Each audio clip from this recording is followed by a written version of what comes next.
Good morning. How are you? Welcome. It is Eric Erickson here, the Eric Erickson Show, all over the place these days. If you want to call in, I guess I should get the call screening program up.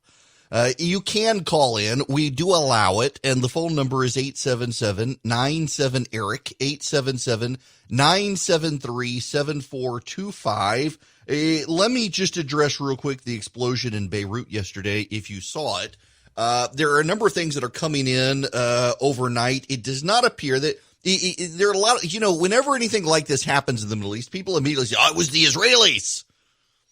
Well, you couldn't blame them because Hezbollah, of course, is getting active against. Hezbollah is a Shiite Muslim terrorist group funded by the Iranians, and they've been helping Syria. They are opposed to Israel along the northern border of Israel. They've caused all sorts of problems over the years, deeply hostile to Israel, and they have been agitating more frequently lately. There have also been a number of reports out that they have upped their capacity to make new rockets to deliver to Israel. Now, the area that exploded, think of this is somewhat bad of me to try to describe it this way, but I'm doing my best here just so you understand, because it actually is a story worth noting. If you picture a line that goes north to south, or let's just make it easy for your head, a line that goes just up from your desk. You picture a line that goes up. Now place a triangle so that the pyramid top of the triangle is pointed out to the left. That is Beirut, in the line of Lebanon along the eastern Mediterranean coast. You've got this kind of peninsula that pokes out, little triangle that sticks out into the ocean, and that is Beirut. And the northern edge of that triangle, facing north, is where the harbor is, and Pier 12 is where the tourist ships come in. If you go on a cruise of the Eastern Mediterranean, you stop in Beirut, and the harbor is visible from space. The harbor has been around for at least 3,000 to 4,000 years. And Pier 12 is where the cruise ships come into the harbor. And next to Pier 12 is where the Lebanese grain supply comes in. And as the Lebanese grain supply comes in, they're able to feed the Lebanese people. Lebanon is mostly desert, and they rely on, for example, the cruise ship industry coming in with tourists, and they rely on foreign imports of grain, a lot of it from the Russians. And that happens right next to where the cruise ships come in. The facility that exploded happened to be between those 2 points. It is visible as well from space. There's a building, and there is a nondescript warehouse next to it. The warehouse caught on flames, and in the initial reports were that it was fireworks, but multiple people have seen the initial sparks that were flying, the orange flares it looked like that were flying, and say that that's not fireworks exploding, as some people originally thought. That's munitions. It is very likely that Hezbollah had a facility there. There was confiscated ammonia or sodium nitrate that was taken off of a ship, used for fertilizer, but also used for explosives. And Hezbollah in the past has used this stuff. It was placed in this warehouse, and there is a lot of growing speculation today that Hezbollah may have accidentally blown themselves up. They've been bragging about developing a new rocket capable of firing into Israel. And multiple people have pointed out, if you paid attention to the flames, when there's a car bomb, when there's a terrorist attack, you see black smoke. Black smoke is everywhere. The explosion, you have the standard fireball and then black smoke. With this, it was pink. And rocket fuel burns with that hue. And so some of the speculation is that Hezbollah, and again, it is speculation, but the credible speculation that this could have been Hezbollah munitions that accidentally exploded. They don't actually think Israel was involved with it. Even the Lebanese came out very quickly and said, no, this appears to be accidental. It appears that a fire was accidentally set at the facility. in munitions, and then that caused the whole thing to blow up. Hundreds of people now, it appears, have been killed, not just 30. A portion of the city has been flattened, and the area where grain comes into the city to be able to feed the Lebanese people has completely been incinerated. And the city and the nation were already on hard financial times. This is going to compound that. They're going to need a lot of international help and aid to get over this explosion. Part of the city, so Beirut has, I think, 2 million people. It is a beautiful city, but war-torn. It used to be just a very cosmopolitan city in the early 80s before Civil War happened. And the city's just, I mean, the northern part of the city there is gone. The hospital that was immediately in the area is gone, just wiped out. I don't know if you've seen some of the videos. I put some up on Twitter. There's actually, you can use a case study. Those of you who are teachers should see some of these videos because it's a great way to explain the speed of light versus the speed of sound. The speed of sound at sea level in normal atmospheric times is about 761 miles per hour. The speed of light, of course, is constant, regardless. It's 186,000 miles per second. And you could see this video. There was one video where the people were about 5.6 miles away.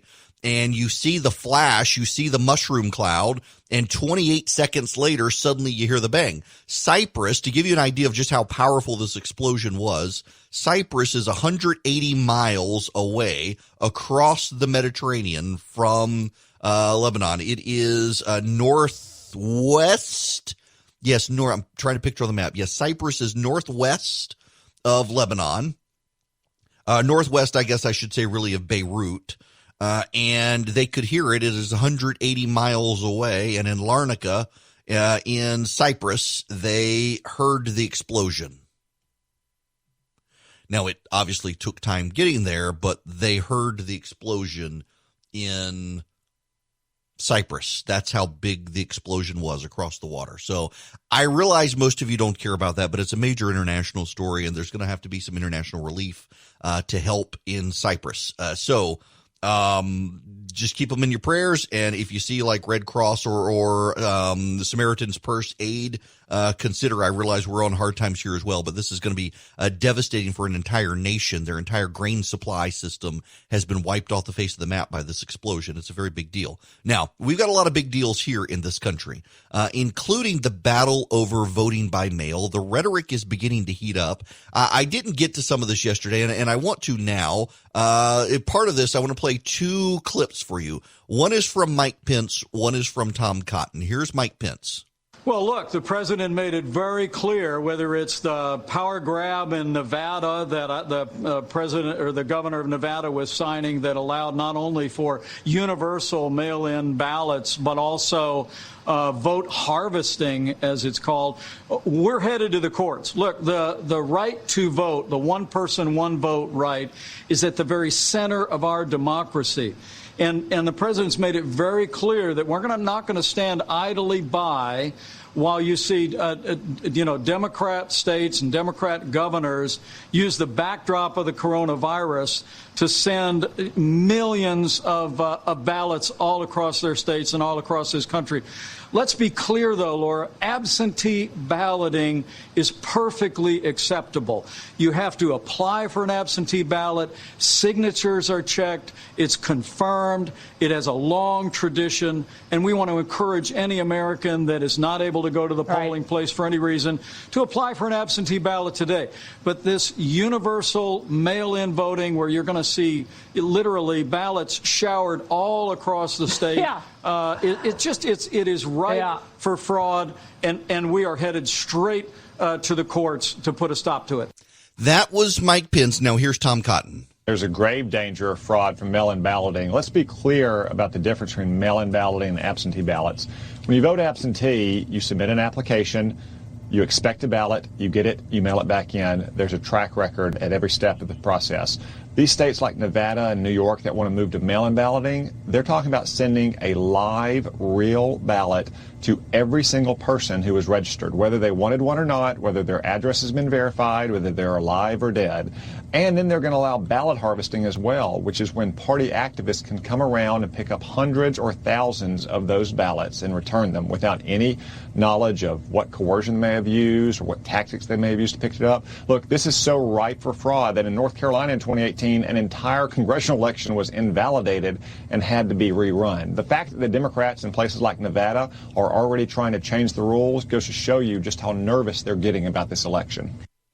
And now one last clip. This is from the President of the United States.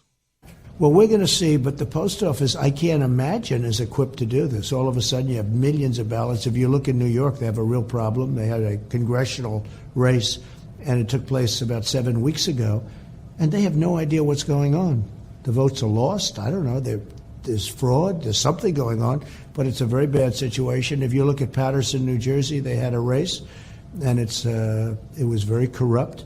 I think they said about 20% of the ballots are not appropriate. So we want to make sure it's going to be a real election. This is a very dangerous thing. For World War I, World War II, people went and voted. Now, absentee ballots are good, where you request a ballot, you get it. It's a process you have to go through. But the universal mail-in ballots are very, very dangerous. I don't think it works. I'll be honest. And I want it to work. I think it's good for me, but I don't think it works.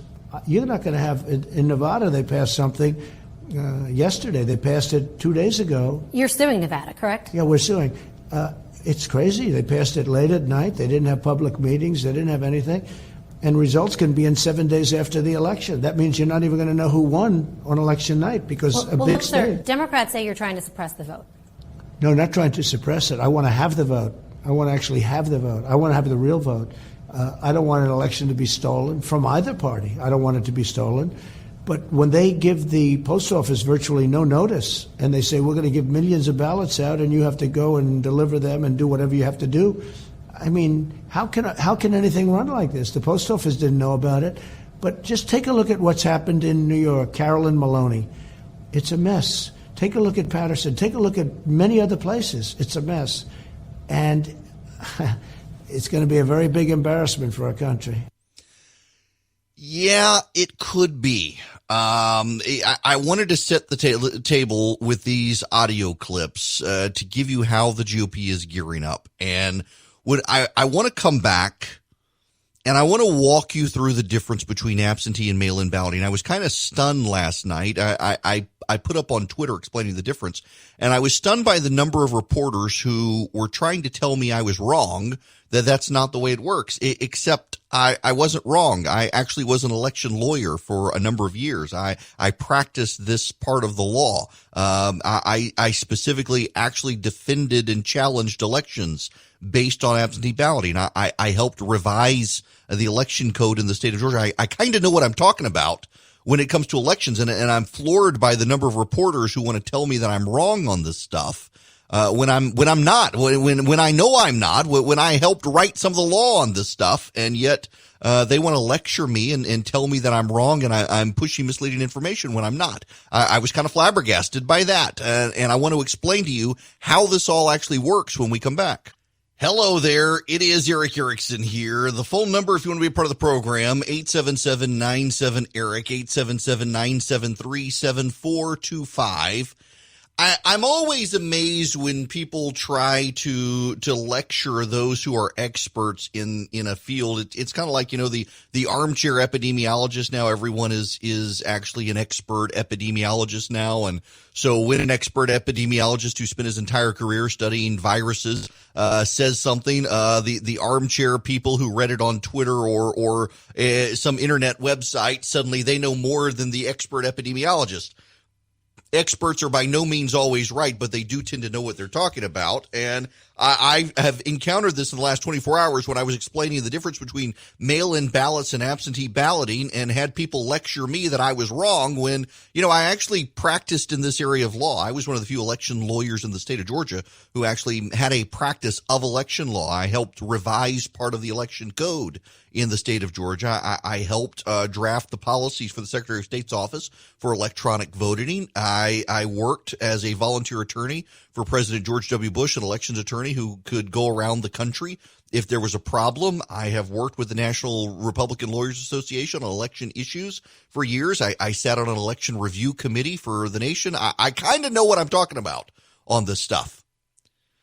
So let me explain to you the difference between mail-in balloting and absentee balloting. With mail-in balloting, there are 5 states that conduct their elections by absentee balloting. Colorado, Hawaii, Oregon, Washington, and Utah are mail-in ballot voting locations. And here's the issue. If you are a registered voter and active on the voter rolls in those states, meaning you have participated in prior elections in addition to being registered to vote, you get a ballot in the mail. You don't have to fill out a form. You don't have to request it. It shows up. 21 days before the election, typically it shows up, and you get to cast your vote, and off you go. And the upside is it increases electoral participation. The downside is you could move and your ballot goes to someone else. Now, those states have absentee ballots as well. The absentee ballots are for people who are going to be out of state, typically college students who go out of state for college. They can file an absentee ballot form, and the absentee ballot doesn't go to their primary residence. It goes to where they want it to go. So an absentee ballot in a mail-in balloting location redirects the ballot to a different address from the one on file. Otherwise, you automatically get a ballot. Now, the rest of the states, there are some other states, and there are 21 states actually have methods for mail-in balloting, and often it depends on the size of a county. So, for example, if a county is very small, doesn't have a lot of electors, in Nebraska, for example, that county can do mail-in balloting because they're going to be short of staff, short of equipment, and short of money to be able to have physical precincts. They can do mail-in balloting. Most states, however, have physical precincts where you go vote like we do in Georgia. And if you don't want to go, you request an absentee ballot. Some states with absentee balloting require a specific excuse, but other states like Georgia, you don't have to offer an excuse. You just say you want a ballot, and they'll send you one. And the difference between the 5 mail-in ballot states and Georgia is that in the 5 mail-in ballot states, you do nothing and you get a ballot. In Georgia, you must fill out a form and say you want it. Otherwise, you've got to show up on election day. Now, some states want to do mail-in balloting, and what they want to do, like what Florida is doing, is they're going to be physical polling precincts, but they're going to encourage everyone to have a mail-in ballot. They're going to encourage everyone to request a ballot by mail. So they're not just going to send it to everyone. They're going to allow you to request the ballot and vote by mail. Some states, like Nevada, for example, if I understand Nevada right, and the situation on the ground is still changing there, the proposal that was advancing was essentially to do mail-in balloting where they're just going to send it to everyone. And the problem is they haven't cleaned up their voter rolls to be able to do it. You've got to have regular cleaning up of your voter rolls. And the other thing you have to do is you've got to ban ballot harvesting. Ballot harvesting is the thing that troubles most people. In, for example, Colorado or Washington State or Oregon, what happens is you have union activists come to your door and say, within the time period that the ballots have been mailed out, and they know you've got a ballot because you're an active voter on the registered voter file, and they say, hey, we know you've got a ballot. We want to urge you to vote for our candidate, and in fact, if you fill out your ballot, we'll take it and we'll send it to the post office, or we'll send it to the Board of Elections for you. That's a problem. It intimidates people when someone shows up at their door and asks for their ballot. I don't really have a problem with mail-in balloting. I just for the record, I oppose all voting by mail. I think you should all be required to show up on election day and vote. There should be no absentee balloting unless you have a very good reason because you're going to be sick or out of town, or you're in the hospital, or you're a senior citizen and can't make it. But otherwise, I think we should discourage absentee balloting. We should oppose early voting, and we should oppose vote by mail. There is a communal civic act of showing up on election day. I think it should be a national holiday. I'm not opposed to that. We should encourage people to show up and stand in line and participate. Interestingly enough, black voters tend to do that because it took them so long to actually get the right to vote. They don't want to do vote by mail. There are ways to do vote by mail, though, that aren't fraudulent, and it's unfortunate both sides right now want to cast aspersions on it when we've been doing this, frankly, in these states, Colorado, Hawaii, Oregon, Washington, Utah. They've been doing it for a while. They know how to monitor. They know how to prevent fraud. There are some states, though, that are rushing so fast. We are going to have problems. Problems have existed, and we shouldn't minimize those either. I'm just really amazed at the number of people who feel the need to deny and lecture and say what's happening isn't so. You know, you've got Donald Trump and Hillary Clinton both out right now casting aspersions on vote by mail. And there are ways to do it with integrity, and I want to explain those to you when we come back. Hello, it is Eric Erickson. The phone number you want to be on the program, 877-97-ERIC, 877-973-7425. I am personally perturbed with both sides right now working very hard to undermine the integrity of the electoral process in this country. Both sides, I think, at this point benefit from casting doubt, and both sides are doing it. Hillary Clinton is out saying the president is trying to undermine the election process, slow the mail, and cause problems. The president is saying that the other side is trying to overwhelm the system. Here's part of the issue. There are ways to conduct voting by mail. The biggest problem, though, is that it is August 5th, and people are rushing it. And the media is so in the tank for the Democrats right now, they actually are not they're not willing to engage honestly on the issue right now. We saw what happened in Georgia when Brad Raffensperger, the Secretary of State, sent out absentee ballot applications to every registered voter in the state. So many people applied over time because they didn't all immediately send it back, that they stretched it out, but it overwhelmed local boards of elections that process these. The local boards of elections were backlogged. In fact, in some cases, they were rushing so hard to send ballots out that they sent out the absentee ballot envelopes without the ballots inside. In other cases, they sent out the wrong ballot to the wrong races. In some cases, people didn't get it at all. And then when they showed up on election day, they were listed as having gotten an absentee ballot already. And so they had to vote by provisional ballot, which complicated the process. We are screwing things up by rushing this. That's what's actually happening. And both sides taking pot shots at the other, undermining the system. We do know that vote by mail can have problems. I mean, for example, in New York City, a quarter of mail-in ballots were thrown out in one primary. But I need you to look at this a different way than what the spin is from the president's team right now. Just be open-minded about this. A quarter of the ballots in a New York Democratic primary were tossed. So in other words, the Board of Elections actually worked and actually eliminated a quarter of the ballots. It actually worked. It caught the screwed up ballots and didn't process them. So the system worked as designed. But now look at it from a different angle. A quarter of the people who tried to vote in that election were disenfranchised. What do you think Stacey Abrams is going to do in Georgia if a quarter of the ballots are thrown out? It's not going to be the Republicans who are attempting to undermine the system then. It's going to be the Democrats. And this is part of the problem is it's so transactional on both sides now. Neither side is really committed to the integrity of the process. They're committed to driving the outrage train of their own sides. And in the process, our democracy is going to suffer with the outrage on both sides. The president has legitimate concerns. We have seen the screw up in Georgia. We've seen what happened in New York City. We've seen this happen in other parts of the country that are rushing. There are parts of the country where they're doing it competently. Florida is an example of a state that's trying to get it right. There is time in some places to make sure it's done right and in a uniform manner. But then there are states like Nevada that are trying to change the very fundamental ground rules of how an election is conducted in the election. The underlying premise of electoral politics in America is that the laws that govern the election cannot change. during the course of that election. You do not get to rewrite the rules. As you in the run up to an election, you must play by the rules that are in place. Nevada trying to legally change the rules in the course of the election is something that we should all abhor, but the Democrats, of course, are cheering it on because they think it gives them some sort of advantage.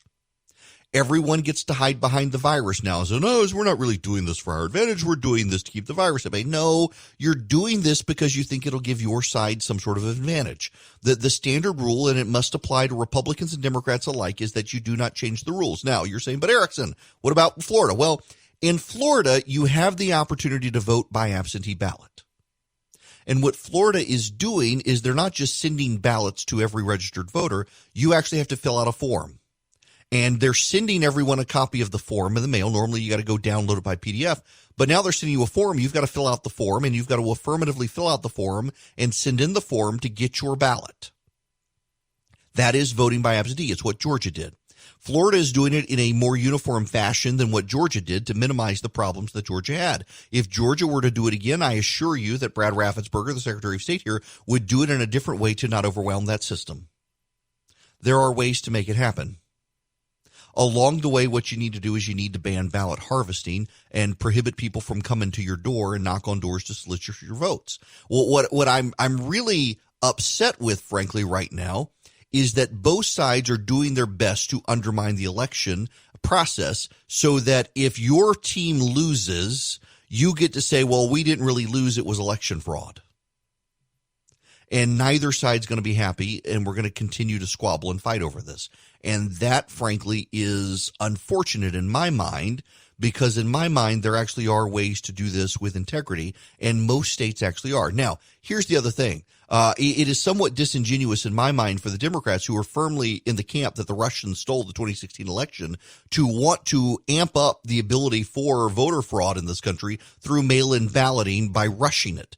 And again, this is different from saying let's do mail-in balloting versus let's do mail-in ballot and rush the process and change the rules right now in the process of the election. They believe that the Russians stole the election. It's not going to be hard if everybody gets their absentee ballot to have people going to the mailbox and checking to see if people have ballots in the mail and pulling them out of the mail. When you go to your mailbox and you put mail into your mailbox and you pull out the little flag for the post office guy to come by, the mail worker, and grab your mail, do you monitor your mailbox to make sure no one has come and pulled stuff out? This is something that happens regularly in the country.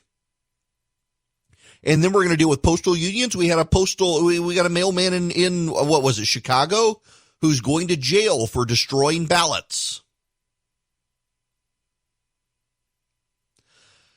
There are real issues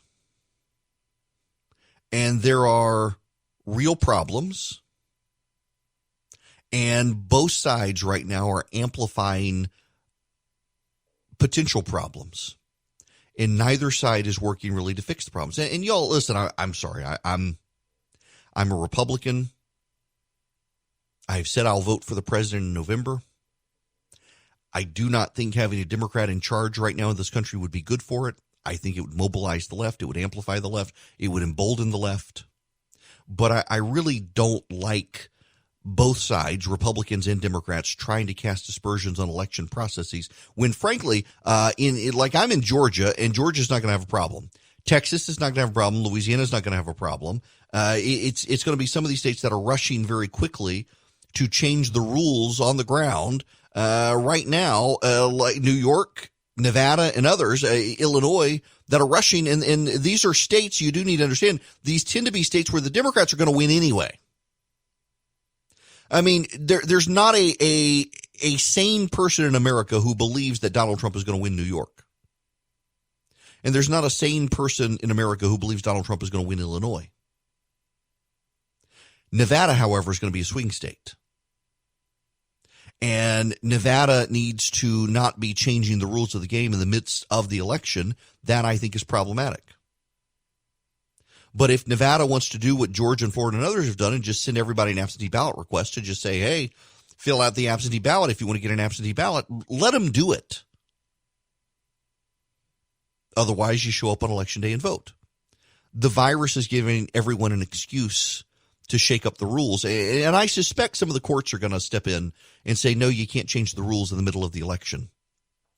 That's kind of a well-settled principle in the American electoral landscape, that you can't do that. So it's going to be interesting to see. But I got a real problem with both sides now out trying to undermine the election, trying to undermine the situation. But we also do need to understand that there are states like California where if you mail in your ballot, it's not that it has to be in on election day. It's going to be postmarked on election day.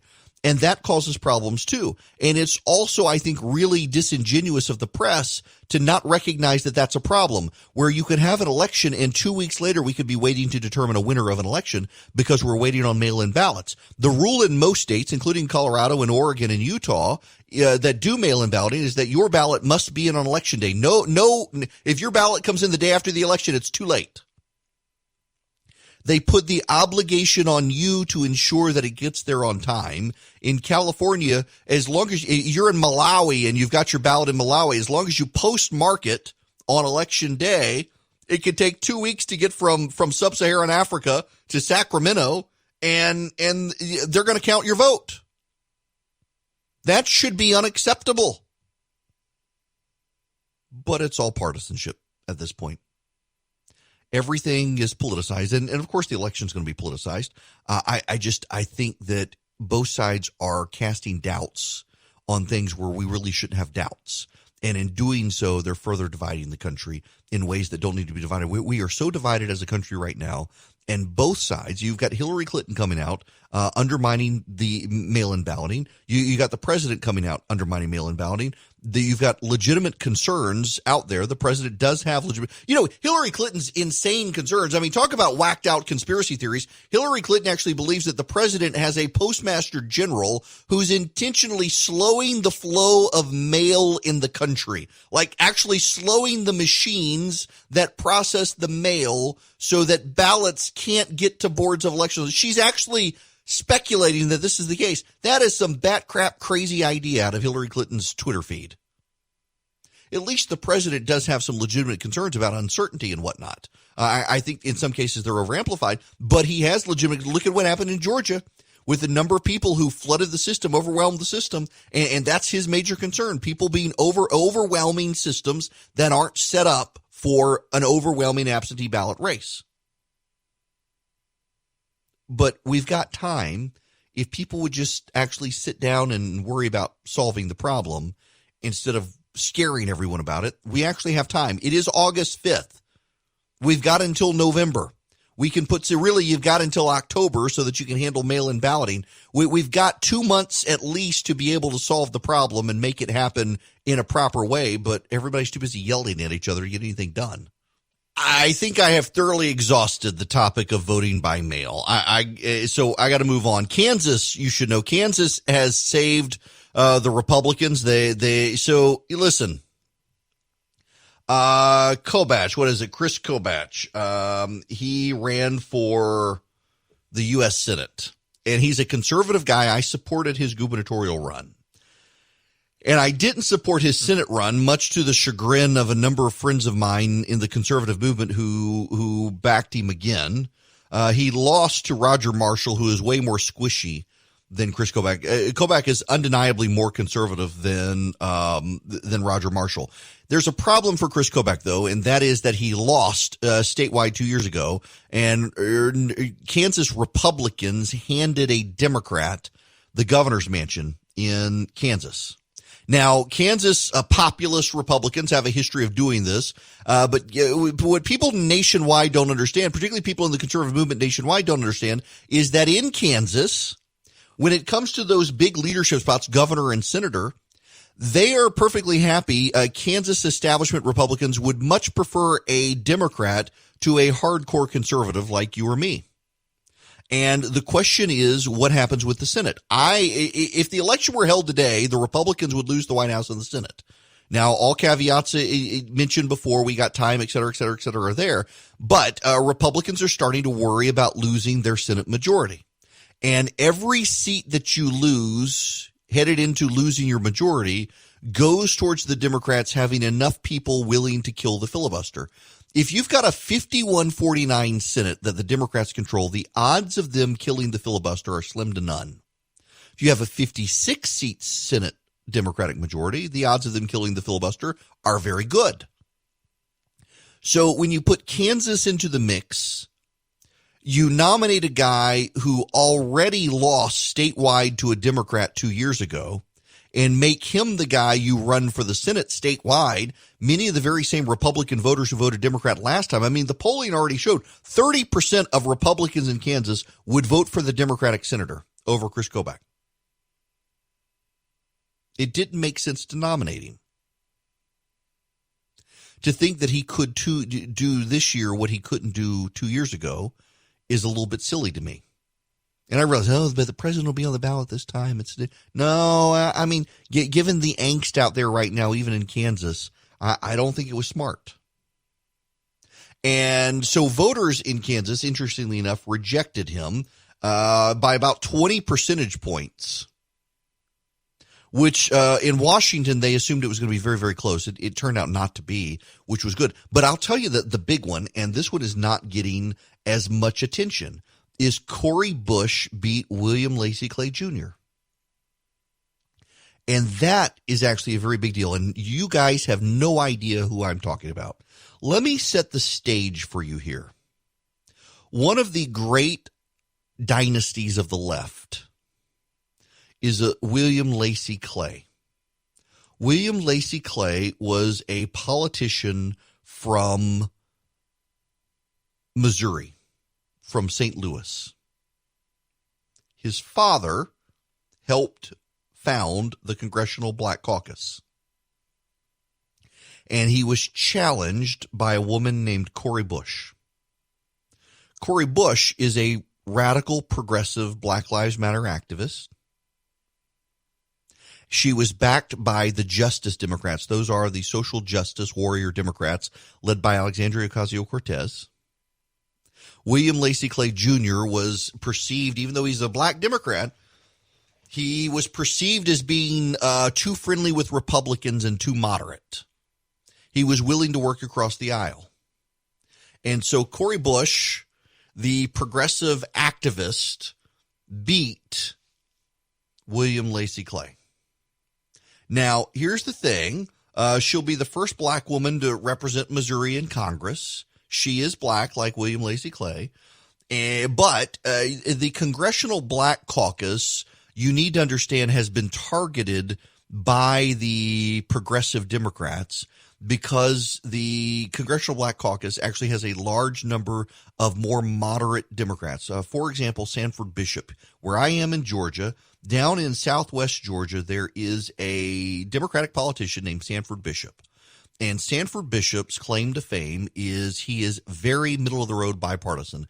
Republicans for years have tried to beat him, even in districts that went for some Republicans. I think his district went for Donald Trump.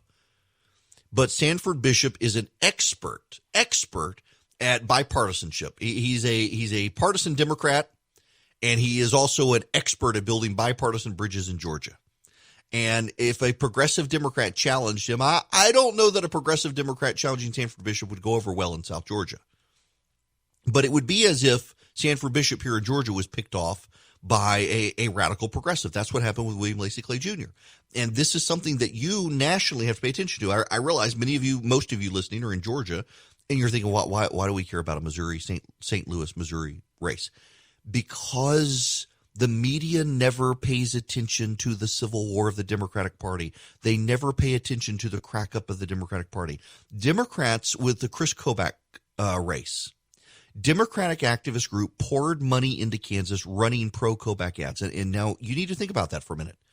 Chuck Schumer's political group ran ads to make Chris Kobach look good. They ran ads about how Chris Kobach was Donald Trump's guy. They ran ads on how Chris Kobach was the conservative in the race. And they did it to try to get conservative Republicans to vote for him in very much the same way what Claire McCaskill running against what's his name in Missouri. was able to get Todd Aiken, was able to get, she ran ads favorable to Aiken, making him look like he was already the nominee, and Republicans went and voted for him. And then he flubbed the life answer and sabotaged his race. Very much that's what the Democrats tried to do in Kansas. Now, if it worked, think about how much attention the media would give to the Democrats being able to do that. If Republicans ever did that and it worked, think about how little attention the media would give. And this is very much the same thing here in Missouri. The Democratic Party is currently going through a civil war between the progressives and just the general liberals. The liberals, they still like capitalism, but they want a bigger social safety net. The progressives hate capitalism. They want to bring on socialism, and they want to wipe out any Democrat who stands in their way.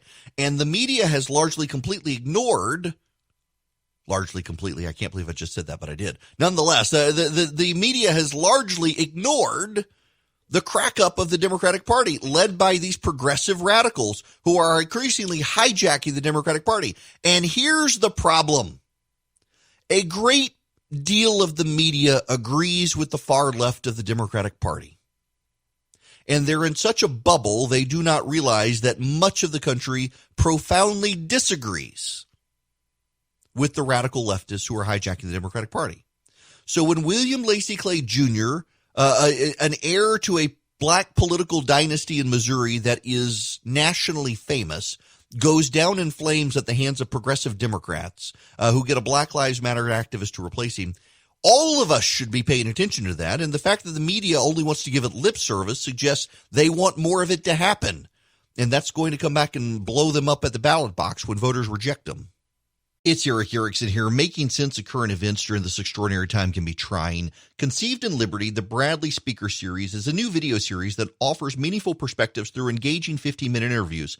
Visit bradleyfdn.org/liberty to watch their most recent episode. It features British author and historian Andrew Roberts. Now, if you haven't heard of Roberts, he's the author of numerous award-winning books, including his most recent, Churchill, Walking with Destiny. Roberts is the foremost expert on Winston Churchill. In this episode, he addresses Churchill's approach to governing during a crisis and how he evolved from statist to staunch advocate of the free market system. Roberts also shares his take on the destruction of historic monuments. That's Bradley with an L-E-Y, and at the end of it, fdn.org/liberty to watch the video. bradleyfdn.org/liberty.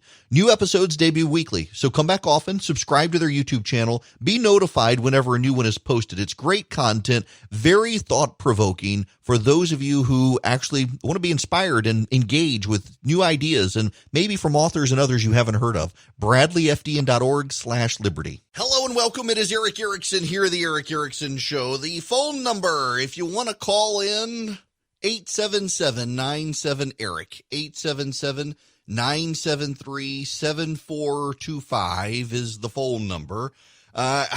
Y'all, I'm trying to not scare the mess out of people. And I'm trying to find upbeat news to alleviate concerns when it comes to getting your kids, because we want our kids to go back to school too.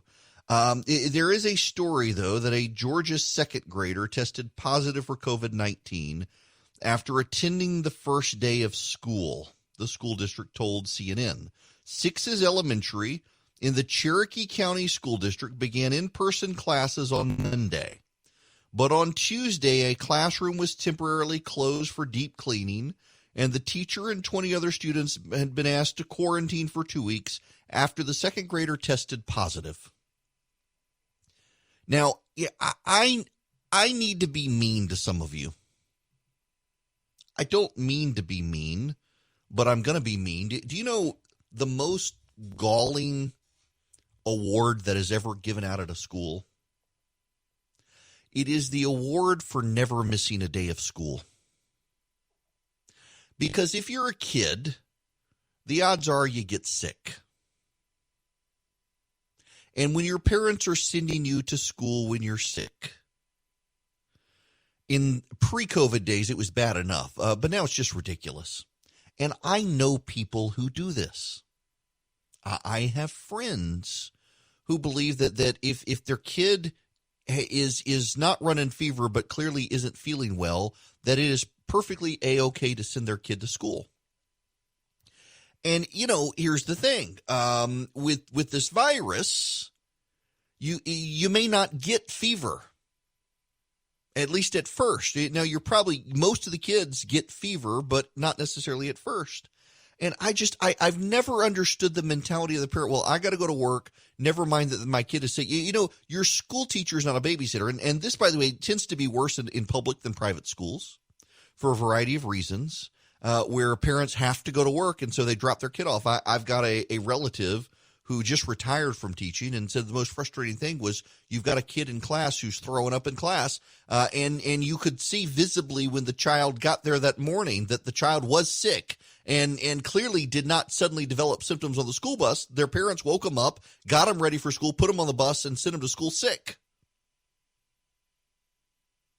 And this happens all the time. You have super spreader events in schools all the time where kids come in who clearly are sick, but, we got to get the never missed a day of school award. Or the parents, we can't stay home today. We've got a big meeting. We can't leave you at home by yourself because you're in 5th grade, but you got to go to school. Never mind that you're throwing up and have fever. This is parental responsibility, and it is a failure in our society to be not just a good parent, but a good neighbor. This child went to school on the first day of school and then tested positive. What made the parents think the kid needed to be tested? So here's the thing. This is beyond dispute at this point. It is impossible to dispute this with the science at this point. You do not develop the symptoms and fever and everything else of COVID-19 the day you're infected. It takes several days for the symptoms to show up. And during that period of time, you're contagious. This is beyond scientific dispute at this point. And that's why, by the way, they went from saying don't wear a mask to wear a mask, is because at first they thought that most people who got the symptoms or who got the virus were highly contagious after they had symptoms. And now we know that actually with this virus, you're most contagious before you get the symptoms.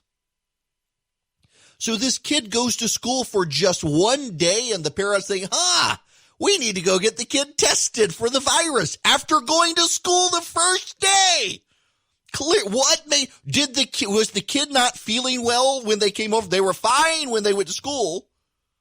Because here's the thing, there's no way this child got the virus at school on the first day. Because if he got the virus at school by showing up on the first day, he would not have had symptoms. So he had to have been infected prior to the start of school, and the parents sent him to school on the first day, and I guess we better get him tested.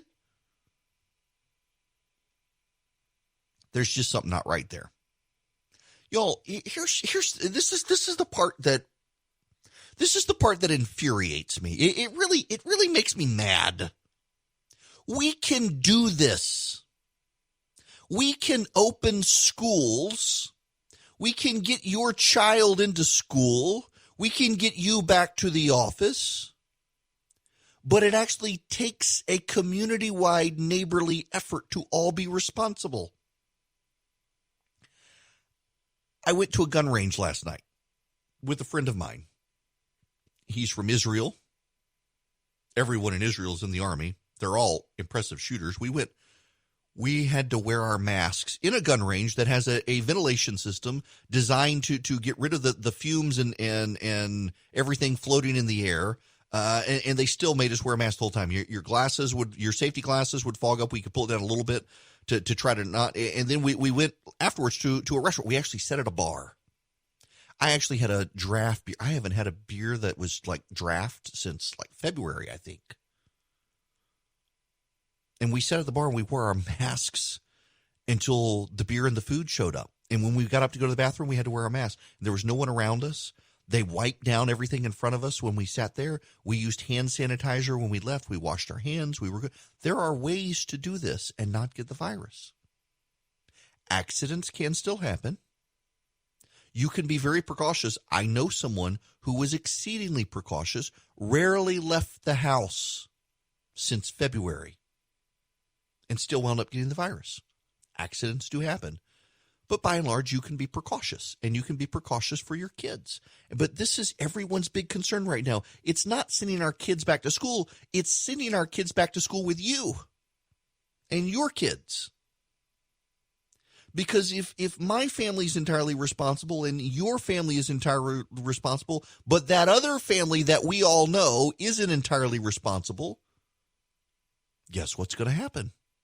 The irresponsible family is going to bring the virus in and infect all the responsible families. What part of being a good neighbor don't you understand? It's like the situation up at Lake Burton. For those of you not in Georgia, there's a YMCA camp here in Georgia on Lake Burton. I want a vacation house on Lake Burton one day. I gotta get the show in syndication. I gotta make some real money. I gotta maybe win the lottery. I mean, we're talking multi-million-dollar houses on this lake. Or, just one of the, so I stayed up at a villa at the waterfalls, the Nick Saban golf course up there. I would, that villa I would take that. That was fantastic. Beautiful views. I don't need to be on the lake. I just want to be able to sit up there on that balcony and go to the restaurants in Clayton, Georgia. My goodness, I am in love with that place. And Clarksville and Habersham County too. Just that whole area up there. I got to go up there and fly fish. But I mean, here's the thing. The Lake Burton. I am now told reliably by multiple people that the way the virus spread is a couple of the younger camp counselors went out irresponsibly and wound up bringing the virus with them to the camp. It didn't come with the kids. It came with a couple of – now, I've heard this now from two independent people who live in the area, who are familiar with the camp. Maybe they were talking to each other and they spread – I don't want to spread idle gossip, but given the people I've heard it from, I tend to think it's credible that it came from two of the two camp counselors who were engaged in behaviors they shouldn't have been engaged in, thinking they were bulletproof, and they weren't. And the virus spread. And you got a bunch of elementary school kids who got the virus. And, of course, now people are freaked out. All it takes is everybody being responsible. But the problem is people are stupid. And you've got the parents who refuse to keep their kid home. They just want to apply their kid full of medicine and send them to school to mask the symptoms so that their kid can get everybody else sick, because the parents are so self-centered, self-involved, or they just can't. They're in a job where they just can't give up time. Sometimes if you have kids, you do have to give up time, though. Sometimes you got to take a hit to make sure your kid's not getting everyone else sick. And people can't seem to fathom. We are not in flu season. We're in COVID-19 season, where with flu – you've got a 0.1% of people will die. With this one, we're still at about 3% of the people who get it die. We presume it's about 1% because we presume a lot more people have had it than haven't. But we're also seeing a much higher death toll during this time of year than we've seen in the last previous years, which suggests that more people are dying of this virus and don't even realize it. All you got to do is be responsible. What is so hard about I guess when we're in a society where you got teenagers getting pregnant and people making bad life decisions and whatnot, and getting on TikTok and or on Snapchat and showing their naked self to their friends. I mean, you do have to question people's responsibility at this point, but all you got to do is be responsible. I was talking to a buddy a couple of weeks ago who has a coworker who the coworker, again, thought he was bulletproof, went out with friends to a karaoke bar that was open and crowded. And you will be unsurprised to learn that someone there was contagious, and a significant portion of the people at the bar got the virus. Well, this particular employee went to his business, clearly was sick, but was so convinced that no, it couldn't have happened. He couldn't have gotten the virus, that he went to his office and had the virus. And luckily, there were so few people in the office, no one else got it, but they had to pay to send somebody in to clean. And by the way, we now know that the super aggressive cleaning probably isn't overwhelmingly necessary, but it's still a good idea. But all people have to do is be responsible. Why can't people be responsible? Why can't people just own up to the fact that we're at a time where you may think it's no big deal, but a lot of people do, and everyone agrees, even if you think it's no big deal, that there are medically fragile people. And when you're in a school, particularly a public school, you've got a lot of kids who are being raised by their grandparents. I mean, my kids go to a Christian private school, and we've got kids in our school who are raised by their grandparents.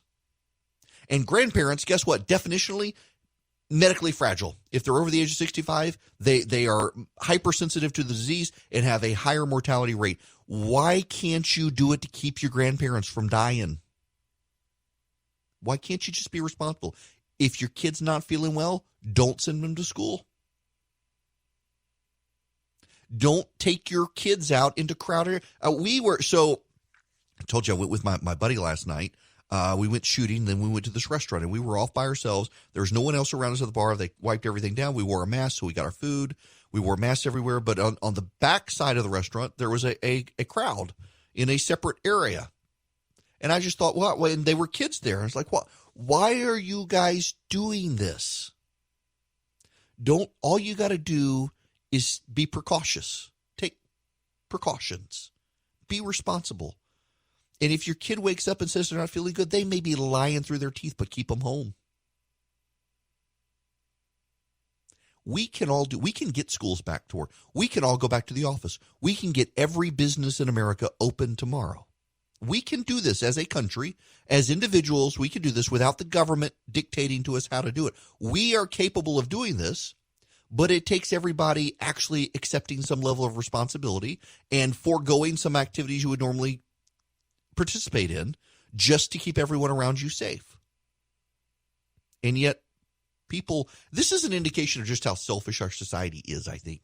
The level of selfishness in society right now where it's no big deal to me, therefore screw you.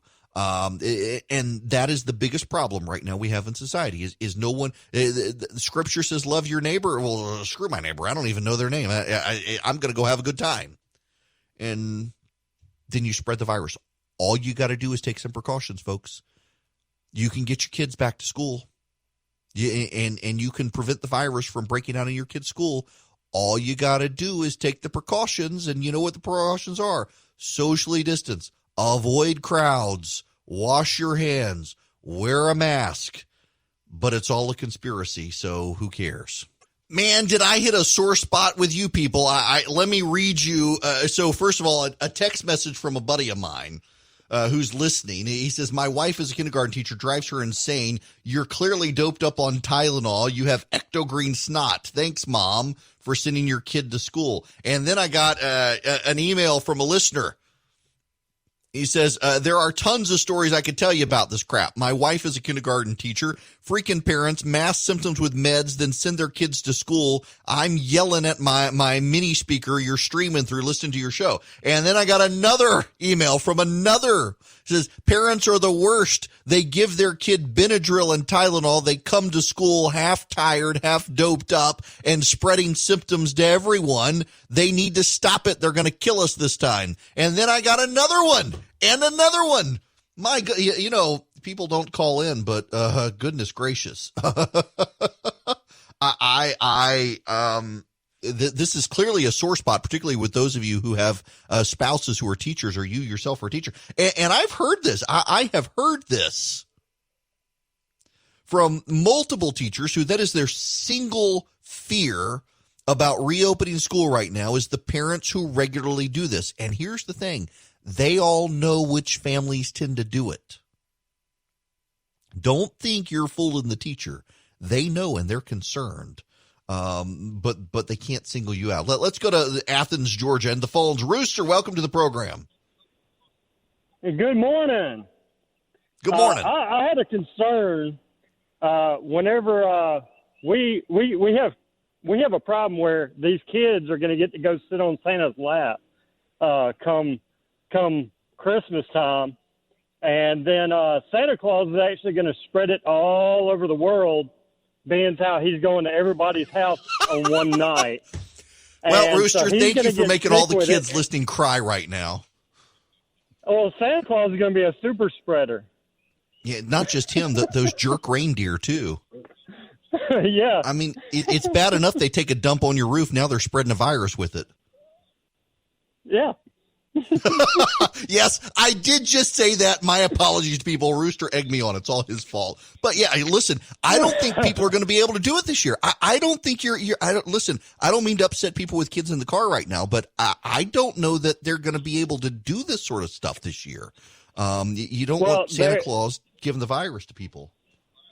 Well, see, Eric, they're canceling the Christmas symphony in Athens this year because they can't practice and keep everybody safe. So, well, okay. Now let me ask you this: this is Athens we're talking about? Are they canceling the Christmas symphony concert because of the virus, or because they don't want to celebrate white people religious holiday?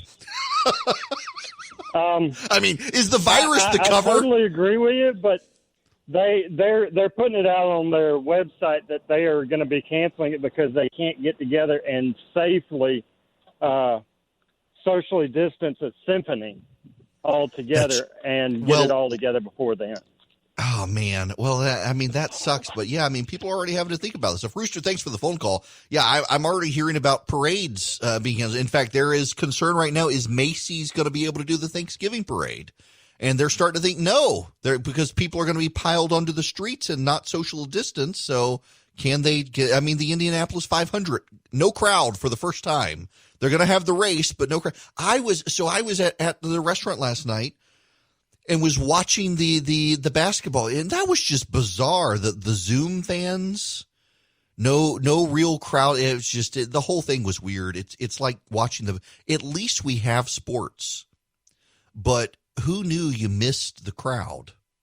And I got to tell you that this thing up at the teepee with the Braves, where you can crowd into the Battery and sit around and drink with your friends and eat, and you can't go into the stands. They should be able to socially distance in the stands. The stadium is huge, and instead we got crowds outside, and the players. The whole thing is just a weird setup. We are definitely in this weird world right now. But you know what? We are going to get over it. We will get past this. There is hope on the horizon with the medicines and the treatments and the vaccines, and we continue to learn new stuff every day. There's positive progress in the right direction. And, you know, here in Georgia, in fact, we've definitely turned the corner in the number of daily cases continuing to decline. The moving average is headed in the right direction for the state. There's hope on the horizon. The question is, will there be a big rebound? And we don't know that yet, but we're definitely seeing a major decline in daily cases now in Georgia. And that's actually a really good thing. And we're seeing that in other states as well that had major flare-ups. They're seeing declines as well. What is the hope? When we come back, let's discuss this. Give you some optimism, if I can. It is Eric Erickson here. The phone number, 877-97-ERIC, 877-973-7425 from Middle Georgia. Let's go to Jake. How are you this morning? What's going on, my friend? Good to see you and hear from you. You too. Well, hey, listen, I know that I called in a few weeks ago, days ago, whatnot, about the census, but I do have some updated information for you and your listeners that is kind of timely and possibly of interest. These bits of information, I'll just rattle them off, and then we can kind of discuss each. I found out that the census will end on September 30th, not October 31st as previously discussed. So they're moving up the deadline a month to now September 30th. And another bit of information is the census enumerators, I found out, will be going door to door to those who have not completed their census, I believe beginning next Tuesday, August 11th. The reason I bring that up is because we have, if you don't want to, census enumerator coming to your house, all you got to do is complete the census online at my2020census.gov. And we have some... Go ahead. All right, we have some, schools that are beginning to start. I know my kids are at ACE, and they've started distance learning. And the last thing that, we need as families, who are working is to have a son or a daughter or whatnot at home, distance learning, and they get a knock on the door, and they don't know who it is, even though the census workers will be, dressed appropriately, as far as, a vest and having a clipboard. You can identify them that they'll be a census worker, but your kids may not know that. And last thing you need to do anywhere in the state of Georgia is to get a phone call from your kid saying, hey, there's somebody at the door. Mm-hmm. So, and if you're like me and you were there, you might have to take your firearm that's been done up at true-precision.com, and, you wouldn't want to have to go through that, even though you have a really awesome firearm that's been done up at true-precision.com. So the easiest way to to keep from having to do that, or, having to go through that rigmarole, is, just complete your census online. Those two things I really wanted to get across is that the census inquiry will get finished a month earlier, and the census enumerators, the folks going door to door, will start on August the 11th. So and so I mentioned this. So you would be proud of me. I did talk about this a little bit yesterday when the news broke that they're gonna curtail it a little early. And I mean, people they are not only going to show up at your door, they're required to do it, and you're required to answer. Yeah. And so if you want to socially distance from the census, all you got to do is go online and fill it out. Yeah, it takes 10, 15 minutes, and I will, before you let me go, I will put a shout-out to the folks in Houston County that we are at 66.3% of our participation rate, and that means that we have met and surpassed the participation rate in our 2010 census, the last go-around. So hats off to the folks in Houston County, but we still have to go reach our goal of 76+%, so keep at it, but anyway, just keep talking about the more the merrier. And I do appreciate your help, sir. Absolutely. And thanks for the plug on True Precision, Jake. Man, speaking of, for those of you who don't know what he's talking about, so I've got True Precision is one of our advertisers, and they make parts for guns, and I actually went through them to get a whole Glock, and they changed the slide and the barrel. So I was with my friend last night at the gun range, and I've only now taken the gun I got from True Precision twice to the gun range. I just hadn't had the opportunity to go. And I realized last night I suck at shooting this gun. Like I've got a Glock 19, and I will brag on myself that I impress myself with my ability to shoot that gun, to hit the center of the target, whether the target is high or low. With my Glock 19, I can get it. I'm actually very good at it, and I shock myself, not having a lot of experience with a gun, to be able to do it. And I just, with my 43X, I kept going low. And so I'm with my friend who's from Israel, who was in the military in Israel for a while, and he's like, well, the problem is this gun is a 43X.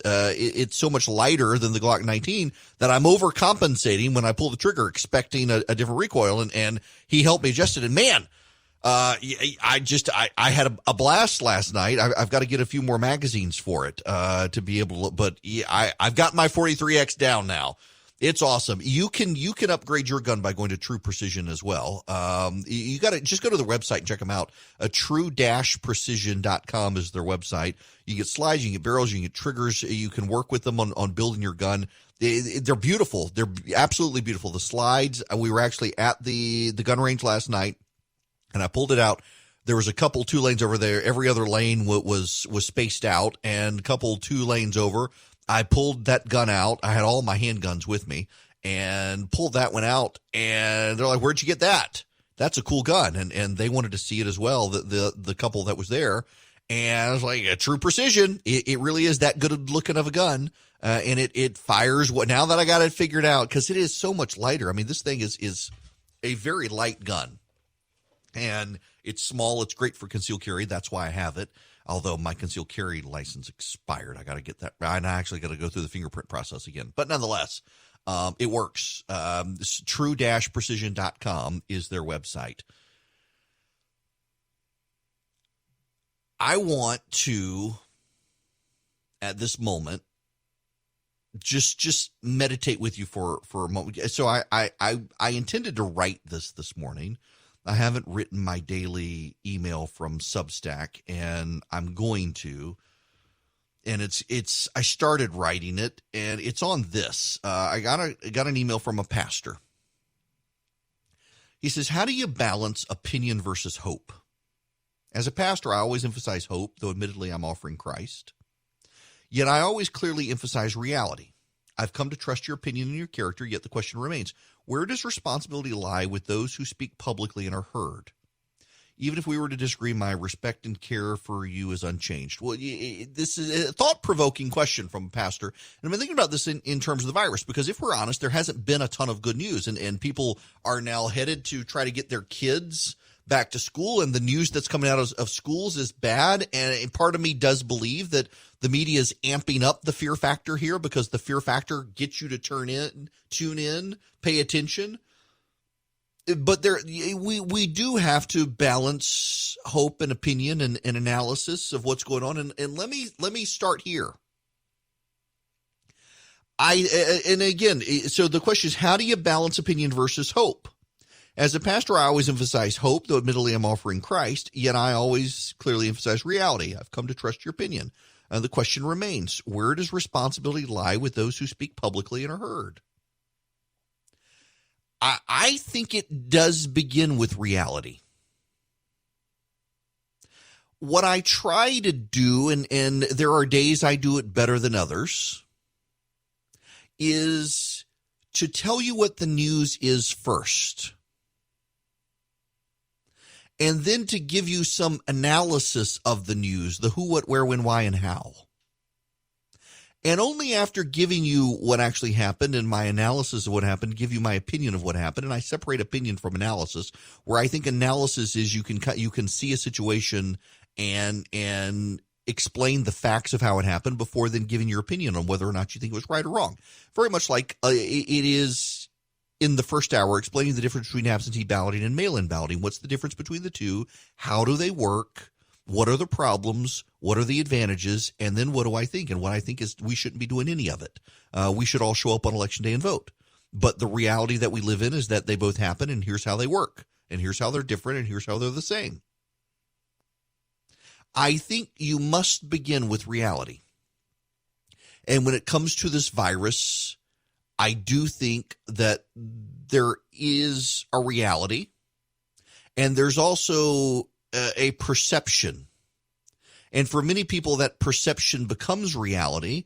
They live online. They read news sources that confirm their biases already, that are in their bubble, tell them what they want to hear, and they know it's true. So, for example, I'm seeing right now that there is a survey out, or there's a story out from a conservative publication that the reason Dr. Fauci and others oppose hydroxychloroquine as a means of treating COVID-19 is because it interferes with the spread and use of remdesivir, and remdesivir is expensive, and the drug companies want to make profit.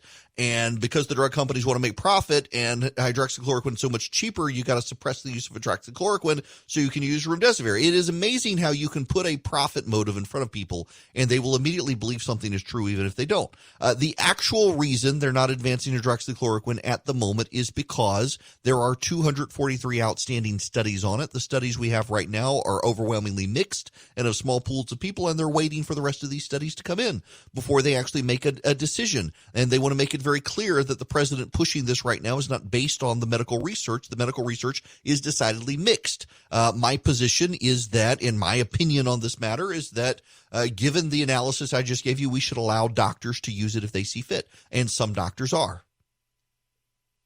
We should not preclude a potential treatment where some doctors have found it to benefit their patients just because studies are mixed right now. And the studies very much are mixed. They're not conclusive in one direction. Again, there are 243 studies outstanding. So if I'm to give you hope, I first must give you reality. What is the real situation? And as best I can give it to you, and there are people who will quibble with the details. I have friends who listen to this program and regularly engage with me and quibble with details of what I've said.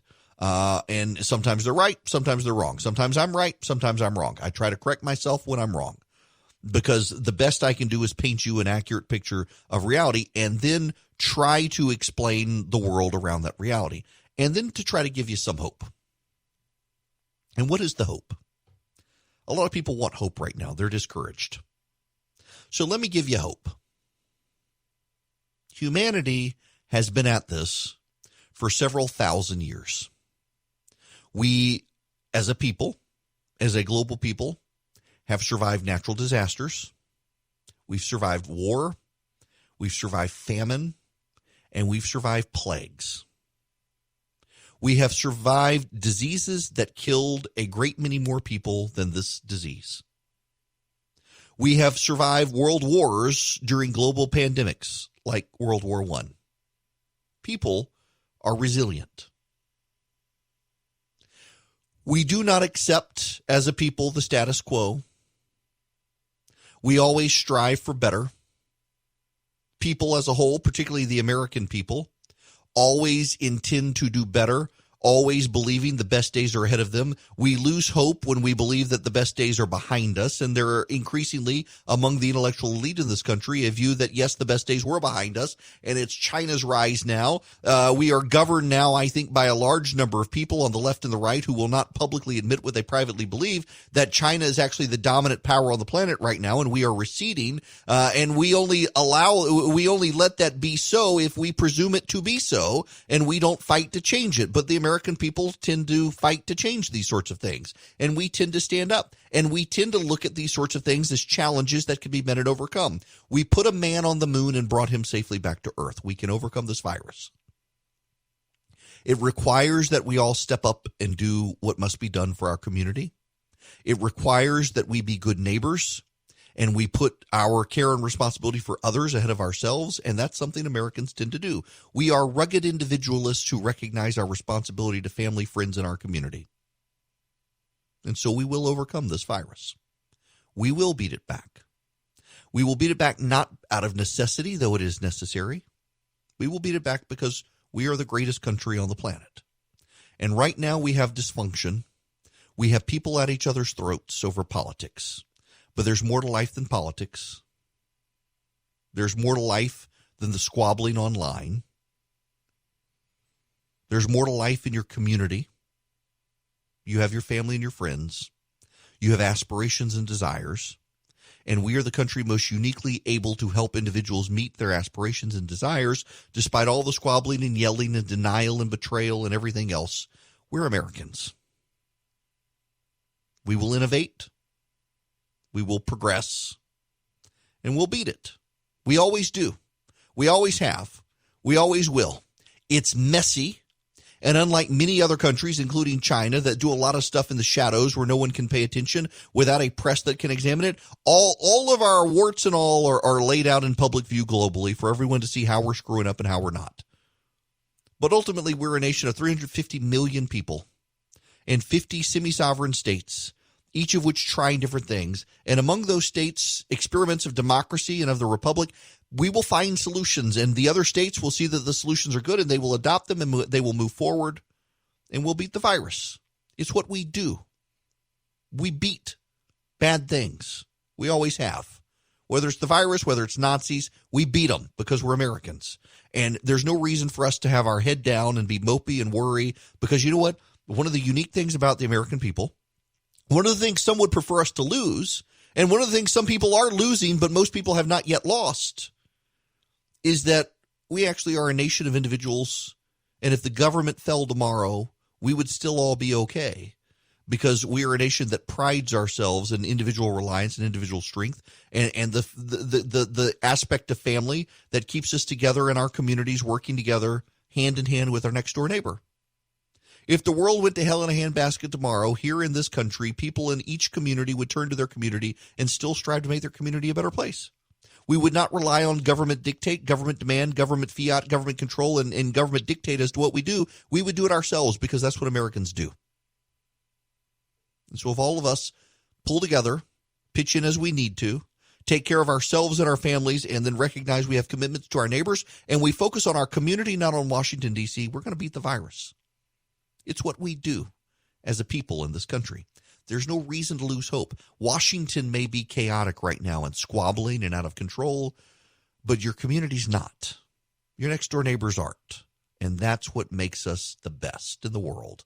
It is Eric Erickson here. The phone number, you want to be a part of the program, 877-97-ERIC, 877-973-7425. And, I know, y'all, it's annoying, but I want to talk about this for a minute. This is a headline at the Huffington Post. Instead of saying, hey guys, at work, try these gender-neutral alternatives. This seems to recur about once a year. We get a story like this. Hey guys, it's the greeting that launched 1,000 meetings and Zoom calls. Etymologists trace the term guys to the historic figure Guy Fawkes. It's evolved from the name of one man who attempted to assassinate King James I in 1605 to an informal address for a group of people in contemporary American English. But when used to address your colleagues, it's a gendered greeting that could be sending signals about who is and isn't included in your workplace. Let me read that last sentence again.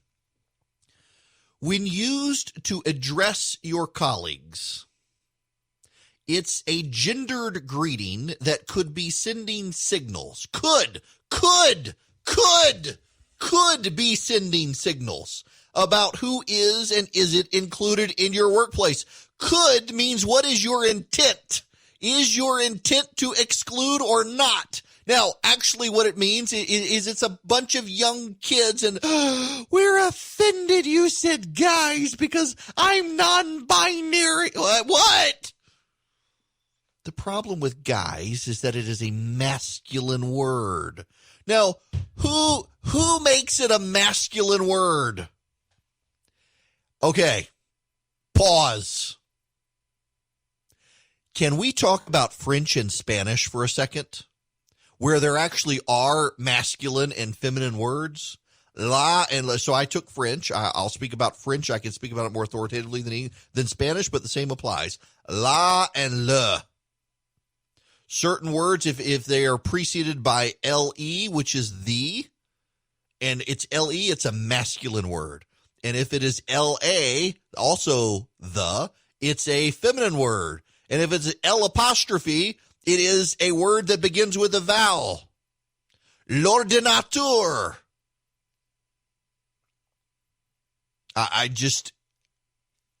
This is a uniquely English woke phenomenon of idiots. Alternatives to hey guys are hi team, hey crew, hey all, hey folks, hey people, hey peeps, hey y'all. Hey, everyone. Hey, pals. Hey, friends. Or just say, hey. Now, if you use hey, y'all, which we do in the South, it's going to be bigoted because it's what Southerners use. Goodness gracious, people. Life is too short to get worked up about this stuff, and yet these people treat it as a religious duty. It's Eric Erickson here. Making sense of current events during this extraordinary time can be trying. Conceived in Liberty, the Bradley Speaker Series is a new video series that offers meaningful perspectives through engaging 15-minute interviews. Visit bradleyfdn.org/liberty to watch their most recent episode. It features British author and historian Andrew Roberts. Now, if you haven't heard of Roberts, he's the author of numerous award-winning books, including his most recent, Churchill, Walking with Destiny. Roberts is the foremost expert on Winston Churchill. In this episode, he addresses Churchill's approach to governing during a crisis and how he evolved from statist to staunch advocate of the free market system. Roberts also shares his take on the destruction of historic monuments. That's Bradley with an LEY, and at the end of it, fdn.org/liberty to watch the video. bradleyfdn.org/liberty. New episodes debut weekly, so come back often, subscribe to their YouTube channel, be notified whenever a new one is posted. It's great content, very thought-provoking for those of you who actually want to be inspired and engage with new ideas and maybe from authors and others you haven't heard of. bradleyfdn.org/liberty. Hello, it is Eric Erickson here. Welcome. The phone number, you want to be a part of the program, 877-97-ERIC, 877-973-7425. You should know that Ryan Reynolds is sorry. The star of Deadpool. I guess he was worried he was on the verge of being canceled. He got married in 2012 to Blake Lively, an actress. They had their wedding at Boone Hall in South Carolina. Well, Boone Hall is a plantation. It is also beautiful. It is a highly regarded wedding venue. It was built 320 plus years ago. And it has a colonial revival plantation house. It was rebuilt in 1936. There are slave cabins and cottages. There are historic gardens. There's an avenue of oaks planted in 1743 that's over a kilometer long with 44 live oaks. Yes, it was a plantation. And as a result, he and his wife are now apologizing for having had their wedding at Boone Hall. I wish I was kidding about stuff like this. This is just, to me, it's so ridiculous. This is from CNN. Ryan Reynolds says he and his wife, Blake Lively, still feel sorry about holding their wedding on a former plantation in South Carolina. The topic came up during the Deadpool star's recent interview with Fast Company. The publication noted that Reynolds was criticized as hypocritical in 2018 after he tweeted his support of the blockbuster movie Black Panther, which has been hailed for its black cast and representation in the superhero movie genre. Reynolds told Fast Company, having their wedding at Boone Hall, a former plantation, is something we'll always be deeply and unreservedly sorry for. It's impossible to reconcile. What we saw at the time was a wedding venue on Pinterest. What we saw after was a place built upon devastating tragedy. Making such a mistake, he said, can, quote, cause you to shut down, or it can reframe things and move you into action. They donated $200,000 to the NAACP Legal Defense and Education Fund, following a reported pair of $1 million donations made last year to the NAACP Legal Fund and the Young Center for Immigrant Children's Rights. Reynolds is reluctant to talk about his support of social justice, in part because he worries that white celebrities too often drown out non-white voices, even if that's not their intention. But he's more willing to discuss how his production company and marketing agency, Maximum Effort, is doing through diverse hiring and providing employees with equity in the company. Okay, this is a guy with a brilliant PR sense or a brilliant PR handler. But the idea that you're going to attack him for, at some point, you're going to get attacked for having your wedding at a Christian church that actually believes the Bible. You know it's going to happen. You absolutely fundamentally know it's going to happen.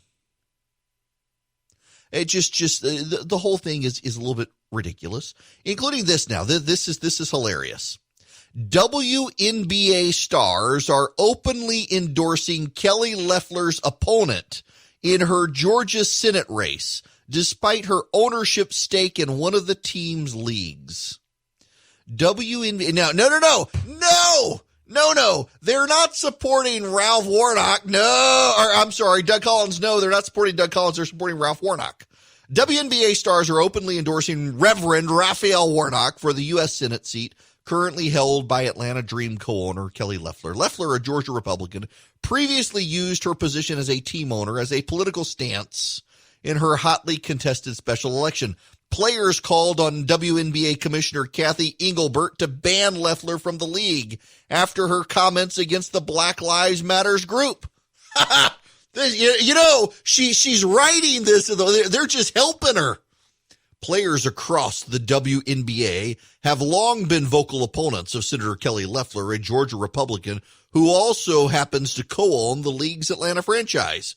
But as the special election for Loeffler's appointed senatorial seat heats up, stars are using their platform to explicitly rebel against the controversial politician.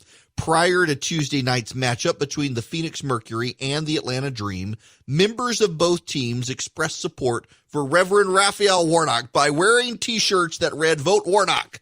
According to representatives for the Mercury, players on the Chicago Sky also donned the black and white shirts prior to their game against the Dallas Wings. Players on the Seattle Storm and Connecticut Sun also wore the shirts prior to the game on Tuesday. None of these people know who the hell Warnock is. They just hate Kelly Loeffler. Okay, now here's the thing. If a tree falls in the forest and no one is around, does it make a sound? If a WNBA player takes a political position, does anyone know unless there's a reporter there to tell them? And then does anyone care? No one watches the WNBA. These are the people who walked off the court because of the national anthem. They didn't even kneel. They walked off the court. Does it really even matter? I mean, I have a sneaking suspicion it doesn't really matter. And to the extent that it does, it helps Kelly Loeffler. I mean, who is this person? Elizabeth Williams. Oh, she's a WNBA star. She's got 4,365 followers. Really? I mean, she's a WNBA star, and she's got 4,000. The Phoenix Mercury has 56,000 social media followers. Wait, who else? Let's see. Yep, that's okay. Let me give you perspective. So this is a WNBA star who is making headlines. I don't actually mean this to be puffing myself up, but there's actually a point here. This is a WNBA star, and she's only got 4,000 Twitter followers. I've got 214,000 plus Twitter followers.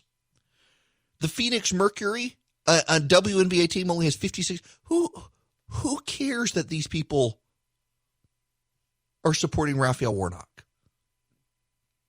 I mean, again, if a tree falls in a forest and no one is around, does anyone know that it made a noise? Does it make a noise? If the WNBA stars say vote for Raphael Warnock and people are around, does anyone care? No, they don't. This is ridiculous. And by the way, this actually helps Kelly Loeffler. And her campaign team has been quite savvy. And let's be honest here, it is a level of manufactured issue, but her campaign did a very good job of manufacturing the issue and riding it to success in the polls. She has gone up in the polls over these issues. Republicans like the fact she's picking a fight on this stuff. And half of her base doesn't even know their WNBA exists. I mean, I don't know a single, I don't even know. There is apparently a team in Atlanta. I guess I read it. Hang on. What is it?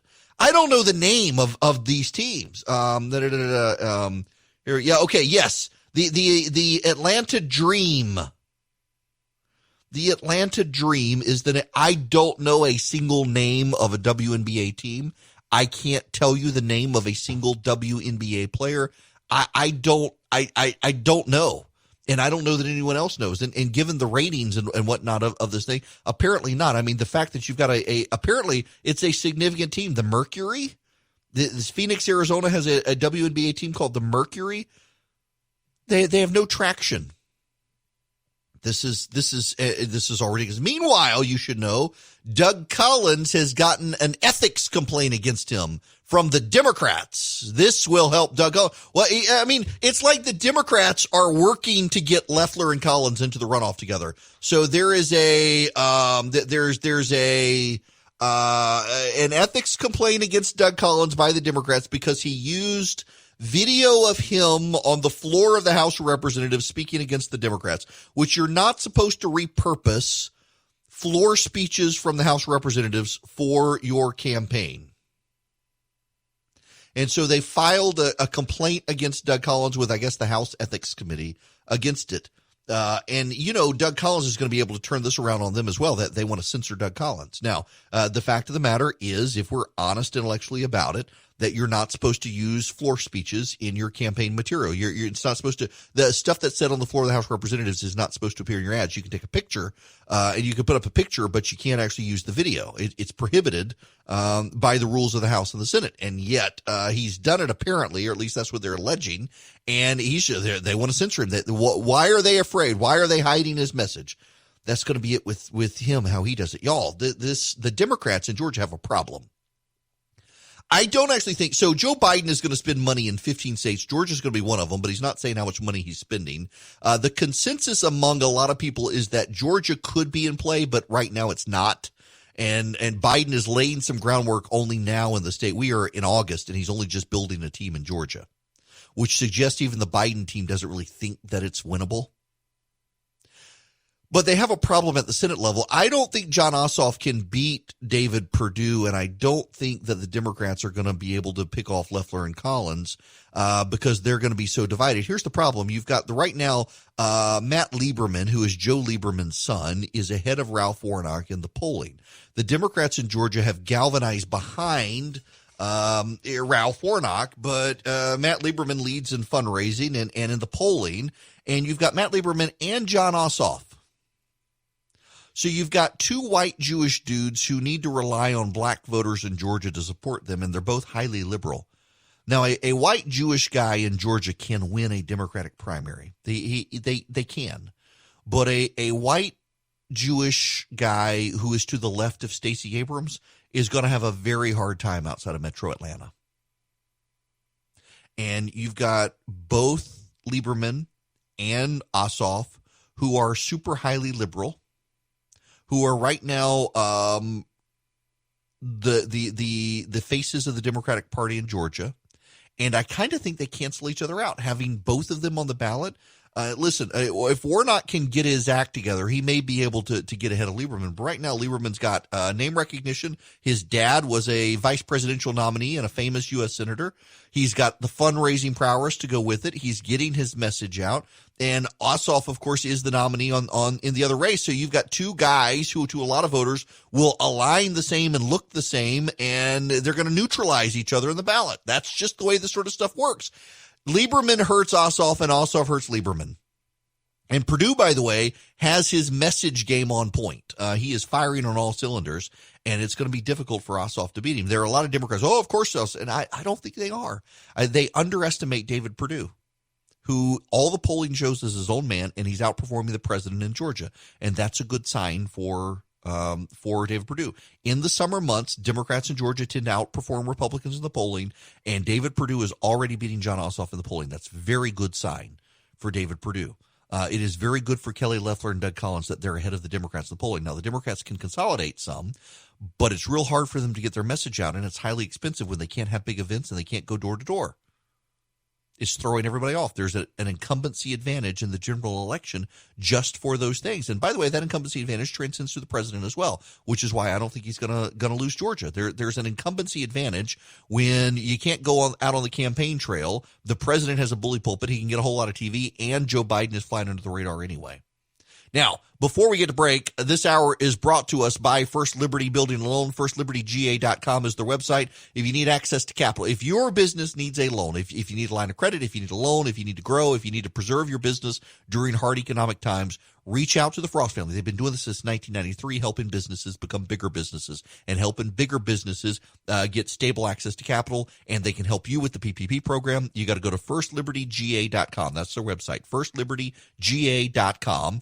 Congress can't make up its mind on what to do with the new stimulus package, but it looks like they are going to extend PPP. They may open it up for more people. If you need an opportunity to get in, go on and start developing a relationship with First Liberty GA. First Liberty Building and Loan, the Frost family. Again, if you're a business, this isn't for individuals, just businesses. And if your business needs access to capital, if you need business needs access to lending, if your business needs access to bridge loans, they're the people you should talk to. They've been doing it since 1993. They are good, dependable, good Christian people, hard workers. They want to help hardworking businesses. FirstLibertyGA.com is the company, and you should go check them out. All right, this story hurts my head. You know, so I mentioned earlier, I'm seeing this people, You put stuff on the internet, you create a site that looks like a news site, or you speak with some level of authority. You could be, what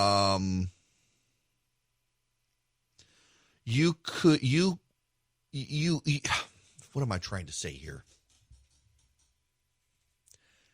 If you put something on the internet and you design you make it look like it's a news site, or you speak with a level of expertise or authority, on the internet, people give you credibility, and you may not deserve it.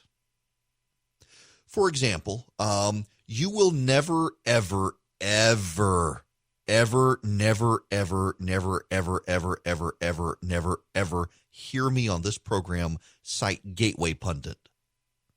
And some of you read that site, and frankly, you should be ashamed of yourselves. It is not a credible site. And a lot of conservatives cite it for the kookiest, craziest stuff out there. And the accuracy record there is atrocious. And the number of people who pick stuff off of that site and then write about it on their own site with credibility and builds the falsity as truth.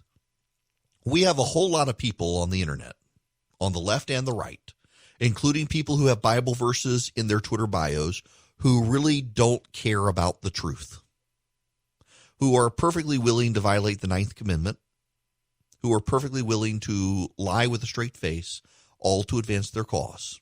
They will take kernels of truth and amplify them into grand conspiracies, and many of you will believe them because they have a veneer of expertise and credibility. And that leads me to this story that is just bizarre. An anonymous anthropology professor remained outspoken about fairness in academia, even as she suffered for months with coronavirus, and then ultimately died.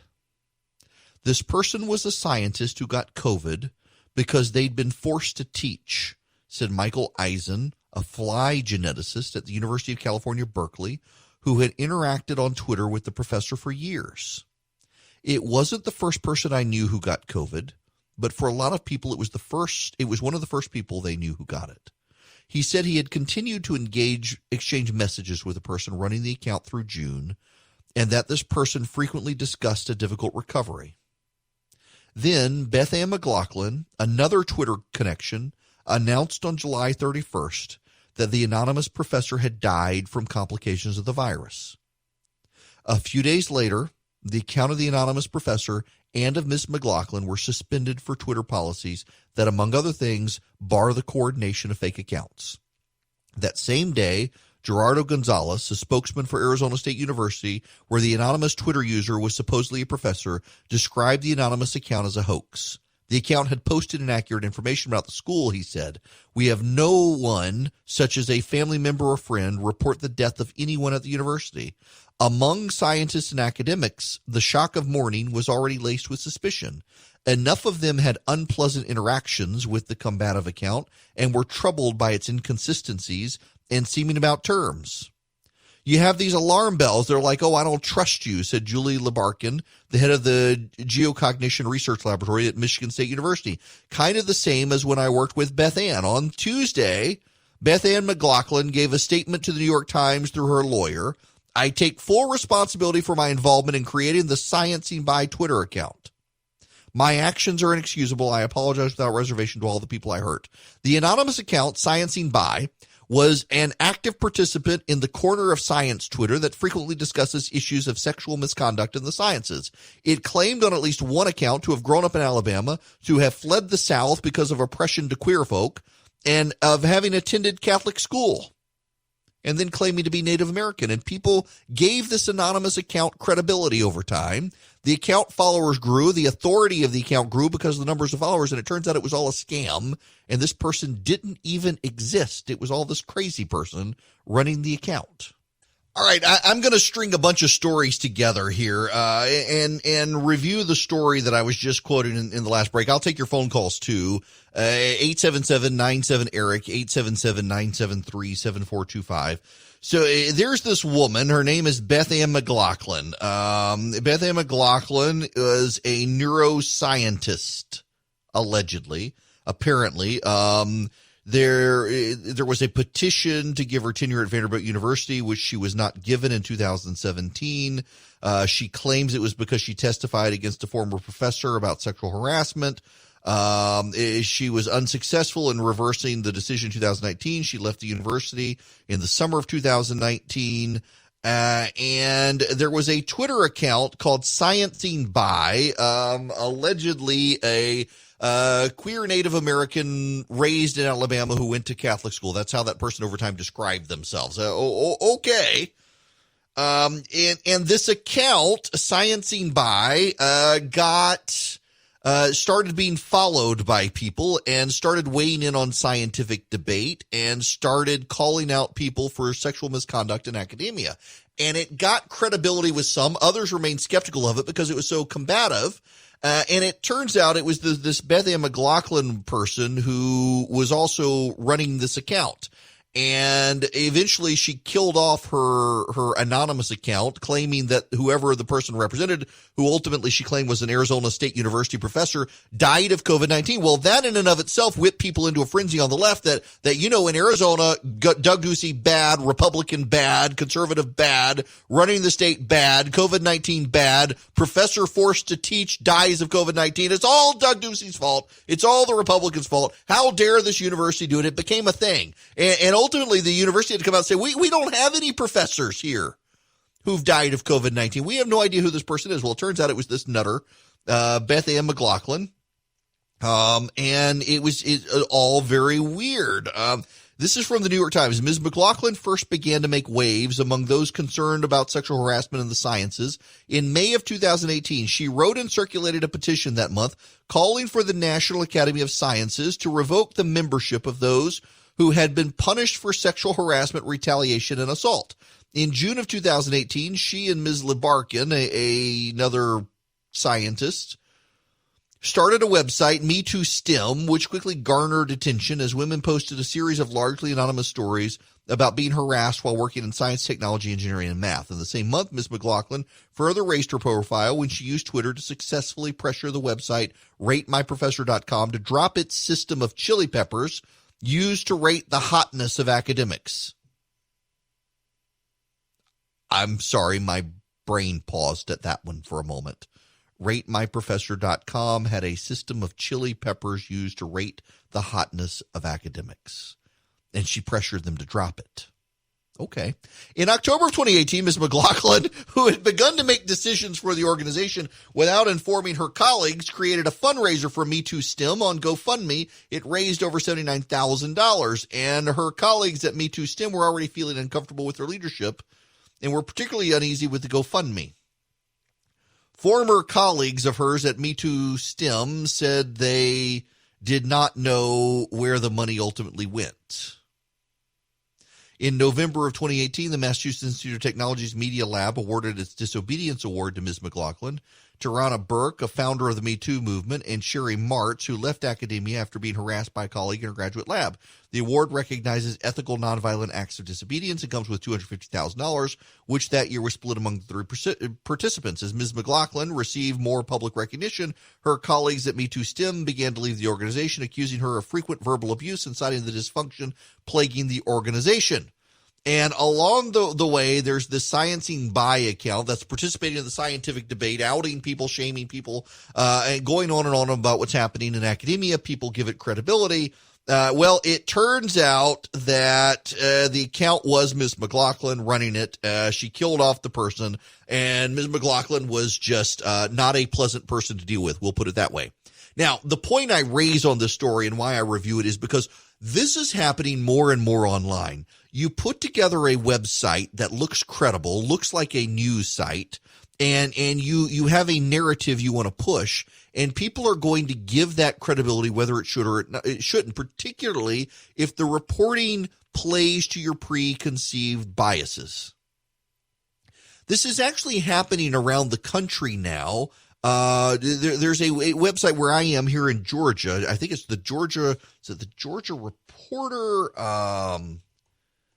It's a nonprofit website, and the website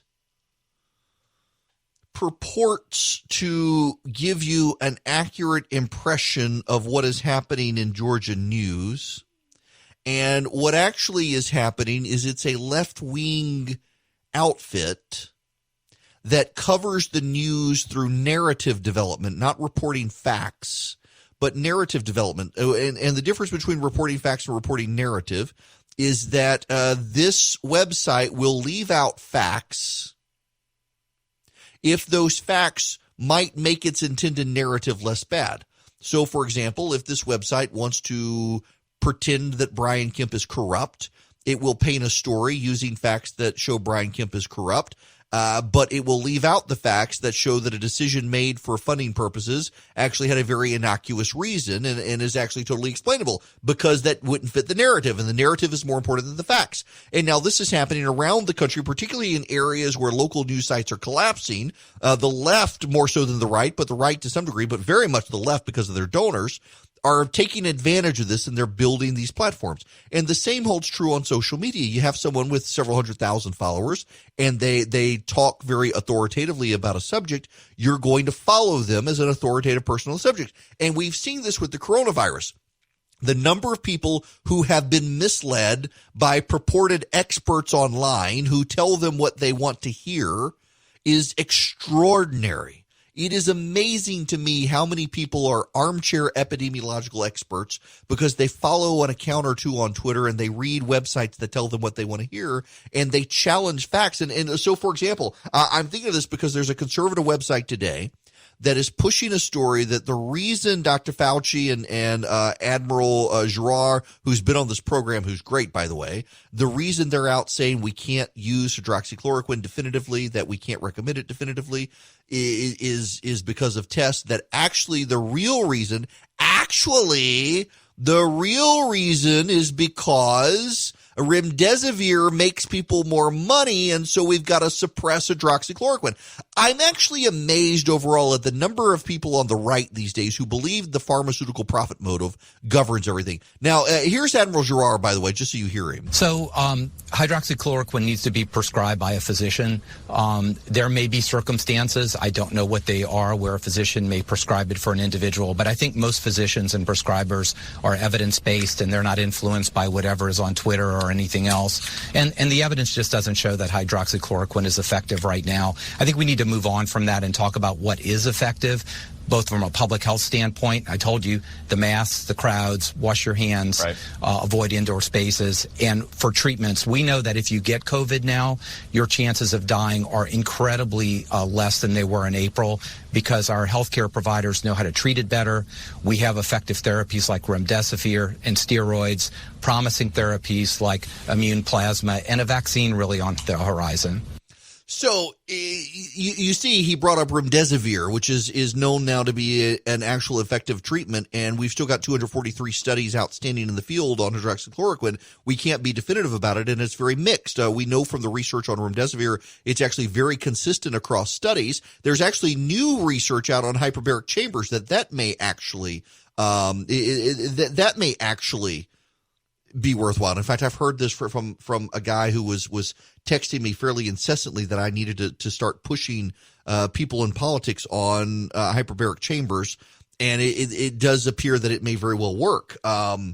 But the studies are very small. We need more studies on this stuff. But so anyway, people, they put it out. They design a website. They develop a website. They have a pre-existing website that appears credible, and people put information on it. And in putting information on it, it looks great. Hey, it looks like a newspaper. It looks like there's money behind this. They must know what they're doing. And so they peddle these crazy conspiracy theories that the reason no one wants you to use hydroxychloroquine is because the pharmaceutical companies won't get rich off of it. Profit motive. By the way, total tangent here. I am astonished at the number of people who, when you draw a picture of them for them of a profit motive, immediately believe it. I really do think it says more about the character of those people than it does the actual story. So the number of conservatives out there, oh, well, of course we've got to use remdesivir and not hydroxychloroquine because the rich pharmaceutical companies have to get richer. No, that's actually not true. But if your preconceived bias is that these pharmaceutical companies just want to make money off of you, and by the way, this is a note to the pharmaceutical companies as well that you clearly have an image problem in the country, but you're going to believe it because you hate the pharmaceutical companies. You already hate them. You already think they're making money off of you. So someone throws out, well, of course, it's a conspiracy against hydroxychloroquine because the pharmaceutical companies are going to, they actually do make money off of hydroxychloroquine. They wouldn't sell it if they didn't make money. We just happen to have 243 studies outstanding in the field to try to decide whether it's an effective treatment or not. And the studies are very mixed. My personal position is that if a physician wants to try it, you should let them try it. There are physicians who swear by it. Let them use it. You shouldn't deny them the opportunity to use it. But let's not be definitive on it when we still got 243 trials in the field. We're awaiting the research back. What we do know is that in most cases, remdesivir, particularly in severe cases, has shown to have impact and shown to benefit. It's not a government conspiracy. It's not a pharmaceutical conspiracy, but you put up a website, make it look credible, and people are going to believe it. I realize, who was it? P.T. Barnum said there's a sucker born every minute. We got a lot of suckers being born every minute in this country on both the left and the right. People who they play to their biases and they never want to be challenged. Like, for example, here's the thing.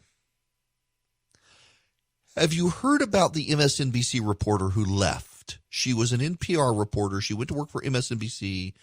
She worked for Lawrence O'Donnell's team, and now she's left. And essentially her leaving is that news media right now, TV news, is a cancer on society, and it shows no signs of getting better. It's playing to the crowd for ratings. It's putting legitimate news storytelling on the back burner so that it can enrage people, to keep people engaged, to keep people tuned in, to keep people pissed off, to keep people engaged, to keep people tuned in, to keep people pissed off, and it becomes the circle. And facts don't matter anymore. Facts must be thrown out if they placate something, if they tone something down, and people are see proof. At this point in my life, given what I do, I see a story that checks every box for my pre-existing concerns and biases, and I think maybe I should be a little skeptical of this. It tells me everything I want to hear and nothing I don't want to hear. Maybe I should be a little skeptical. And that's just the way I'm programmed. Listen, I am very anti-herd. When I see everybody going in one direction, I start to pull back and say, hey, maybe that's not a good idea, guys. It's like, it's like my daughter was pointing out something the other day, and she was like, no, I'm not going to do this because that's what every dumb white girl in a horror movie does, and it gets her killed. I was like, yes, there is, for certain, in a horror movie, the dumb white girl with blonde hair and her friends are going to run into a house for safety. The house they don't know, the front door is going to be unlocked, and they're going to go hide in the closet of the house, and they're all going to die because they did that. It's that predictable. When the herd is rushing towards the house for safety, maybe you should be like the one person who stands back and say, hey, you know what? That could be actually where the serial killer lives. It's the same with all the stuff. When you see the news site that tells you exactly what you want to hear and confirms everything you already believe, maybe they're telling me what I want to hear. Not that it's true. So here comes this accountant, and so many people are doing this on the left and the right. And here comes this Beth Ann McLaughlin person who starts this anonymous account from this professor who tells all these people on the left in academia exactly what they want to hear, that they're sexual predators covered in academia and we need to drive them all out, and they're harassing and shaming people, and something's got to be done. And it turns out that it was this one aggrieved woman who clearly has some issues who set up this account. She killed off the character of the account through COVID-19. She used it as an excuse to bail out. And only then did people start thinking, wait a second, this account that told me everything I believed was true all along, maybe there was some reason to be skeptical of it.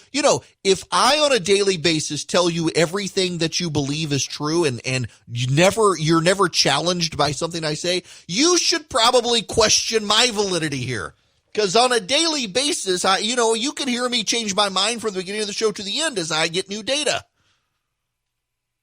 And I try to always correct and try to always tell you, I'm always just shocked at the number of people who, for confirmation bias, it tells me exactly what I wanted to know, therefore it must be true.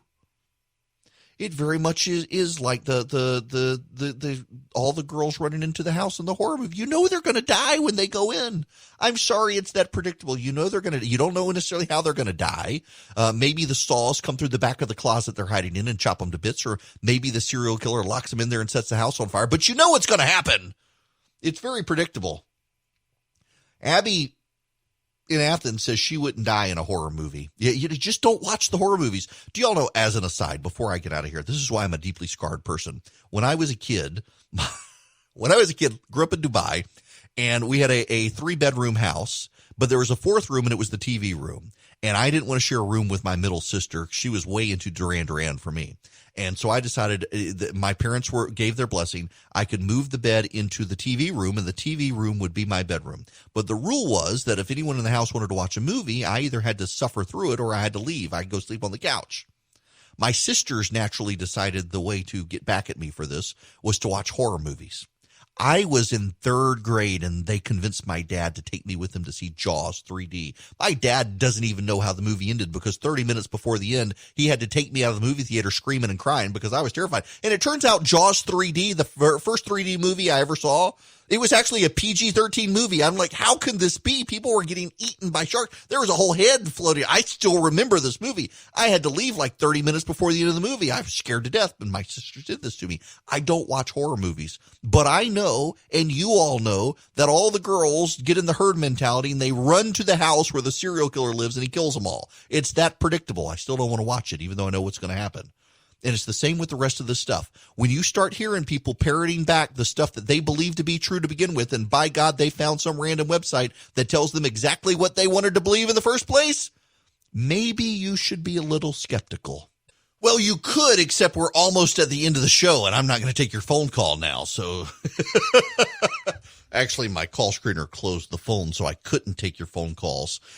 All right. I talked about that. Nope.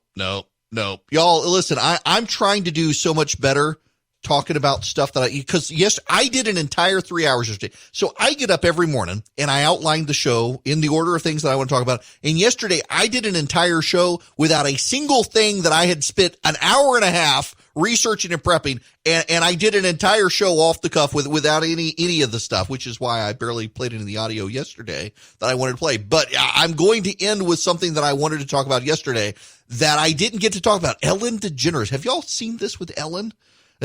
Cancel culture has come for her in large part because she hung out with George W. Bush and said people who disagree should be friends. And that apparently is a sin in wokeness. You can't be friends with people who disagree anymore. I mean, I get this on the right. I've got friends who are Democrats, and people find out, yeah, I like this person. Like, how can you do that? You can't really be a conservative. Yeah, we can disagree on politics.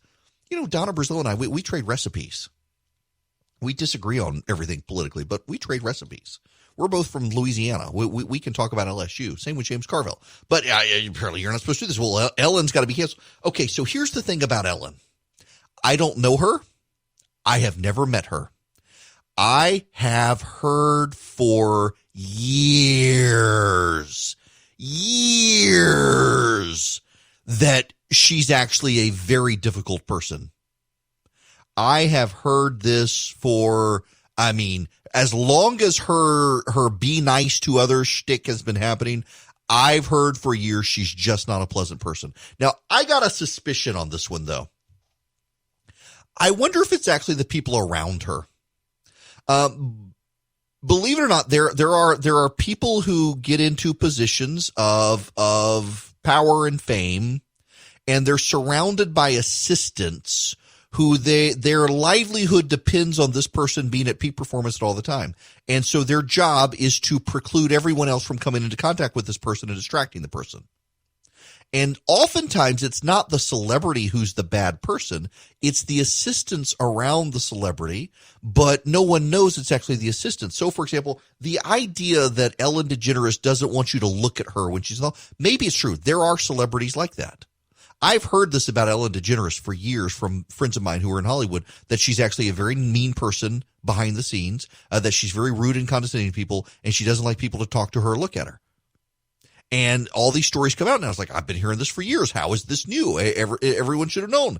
Except part of me does want to know is it actually her or is it her assistant? Charlie says he thinks I'm being passive aggressive with him. I am not, and he better know I'm not. In fact, Charlie gets mad at me that I'm too accessible, and I try to be accessible to people, which to some degree is a problem. Like I had to block a few people I gave my cell phone number to, listeners to, who just decided that that they could just text me randomly at all hours of the day and night with anything that floated into their mind, which was crazy. But I want, is she really that bad, or is it the assistant who's making her sound that bad? I don't know.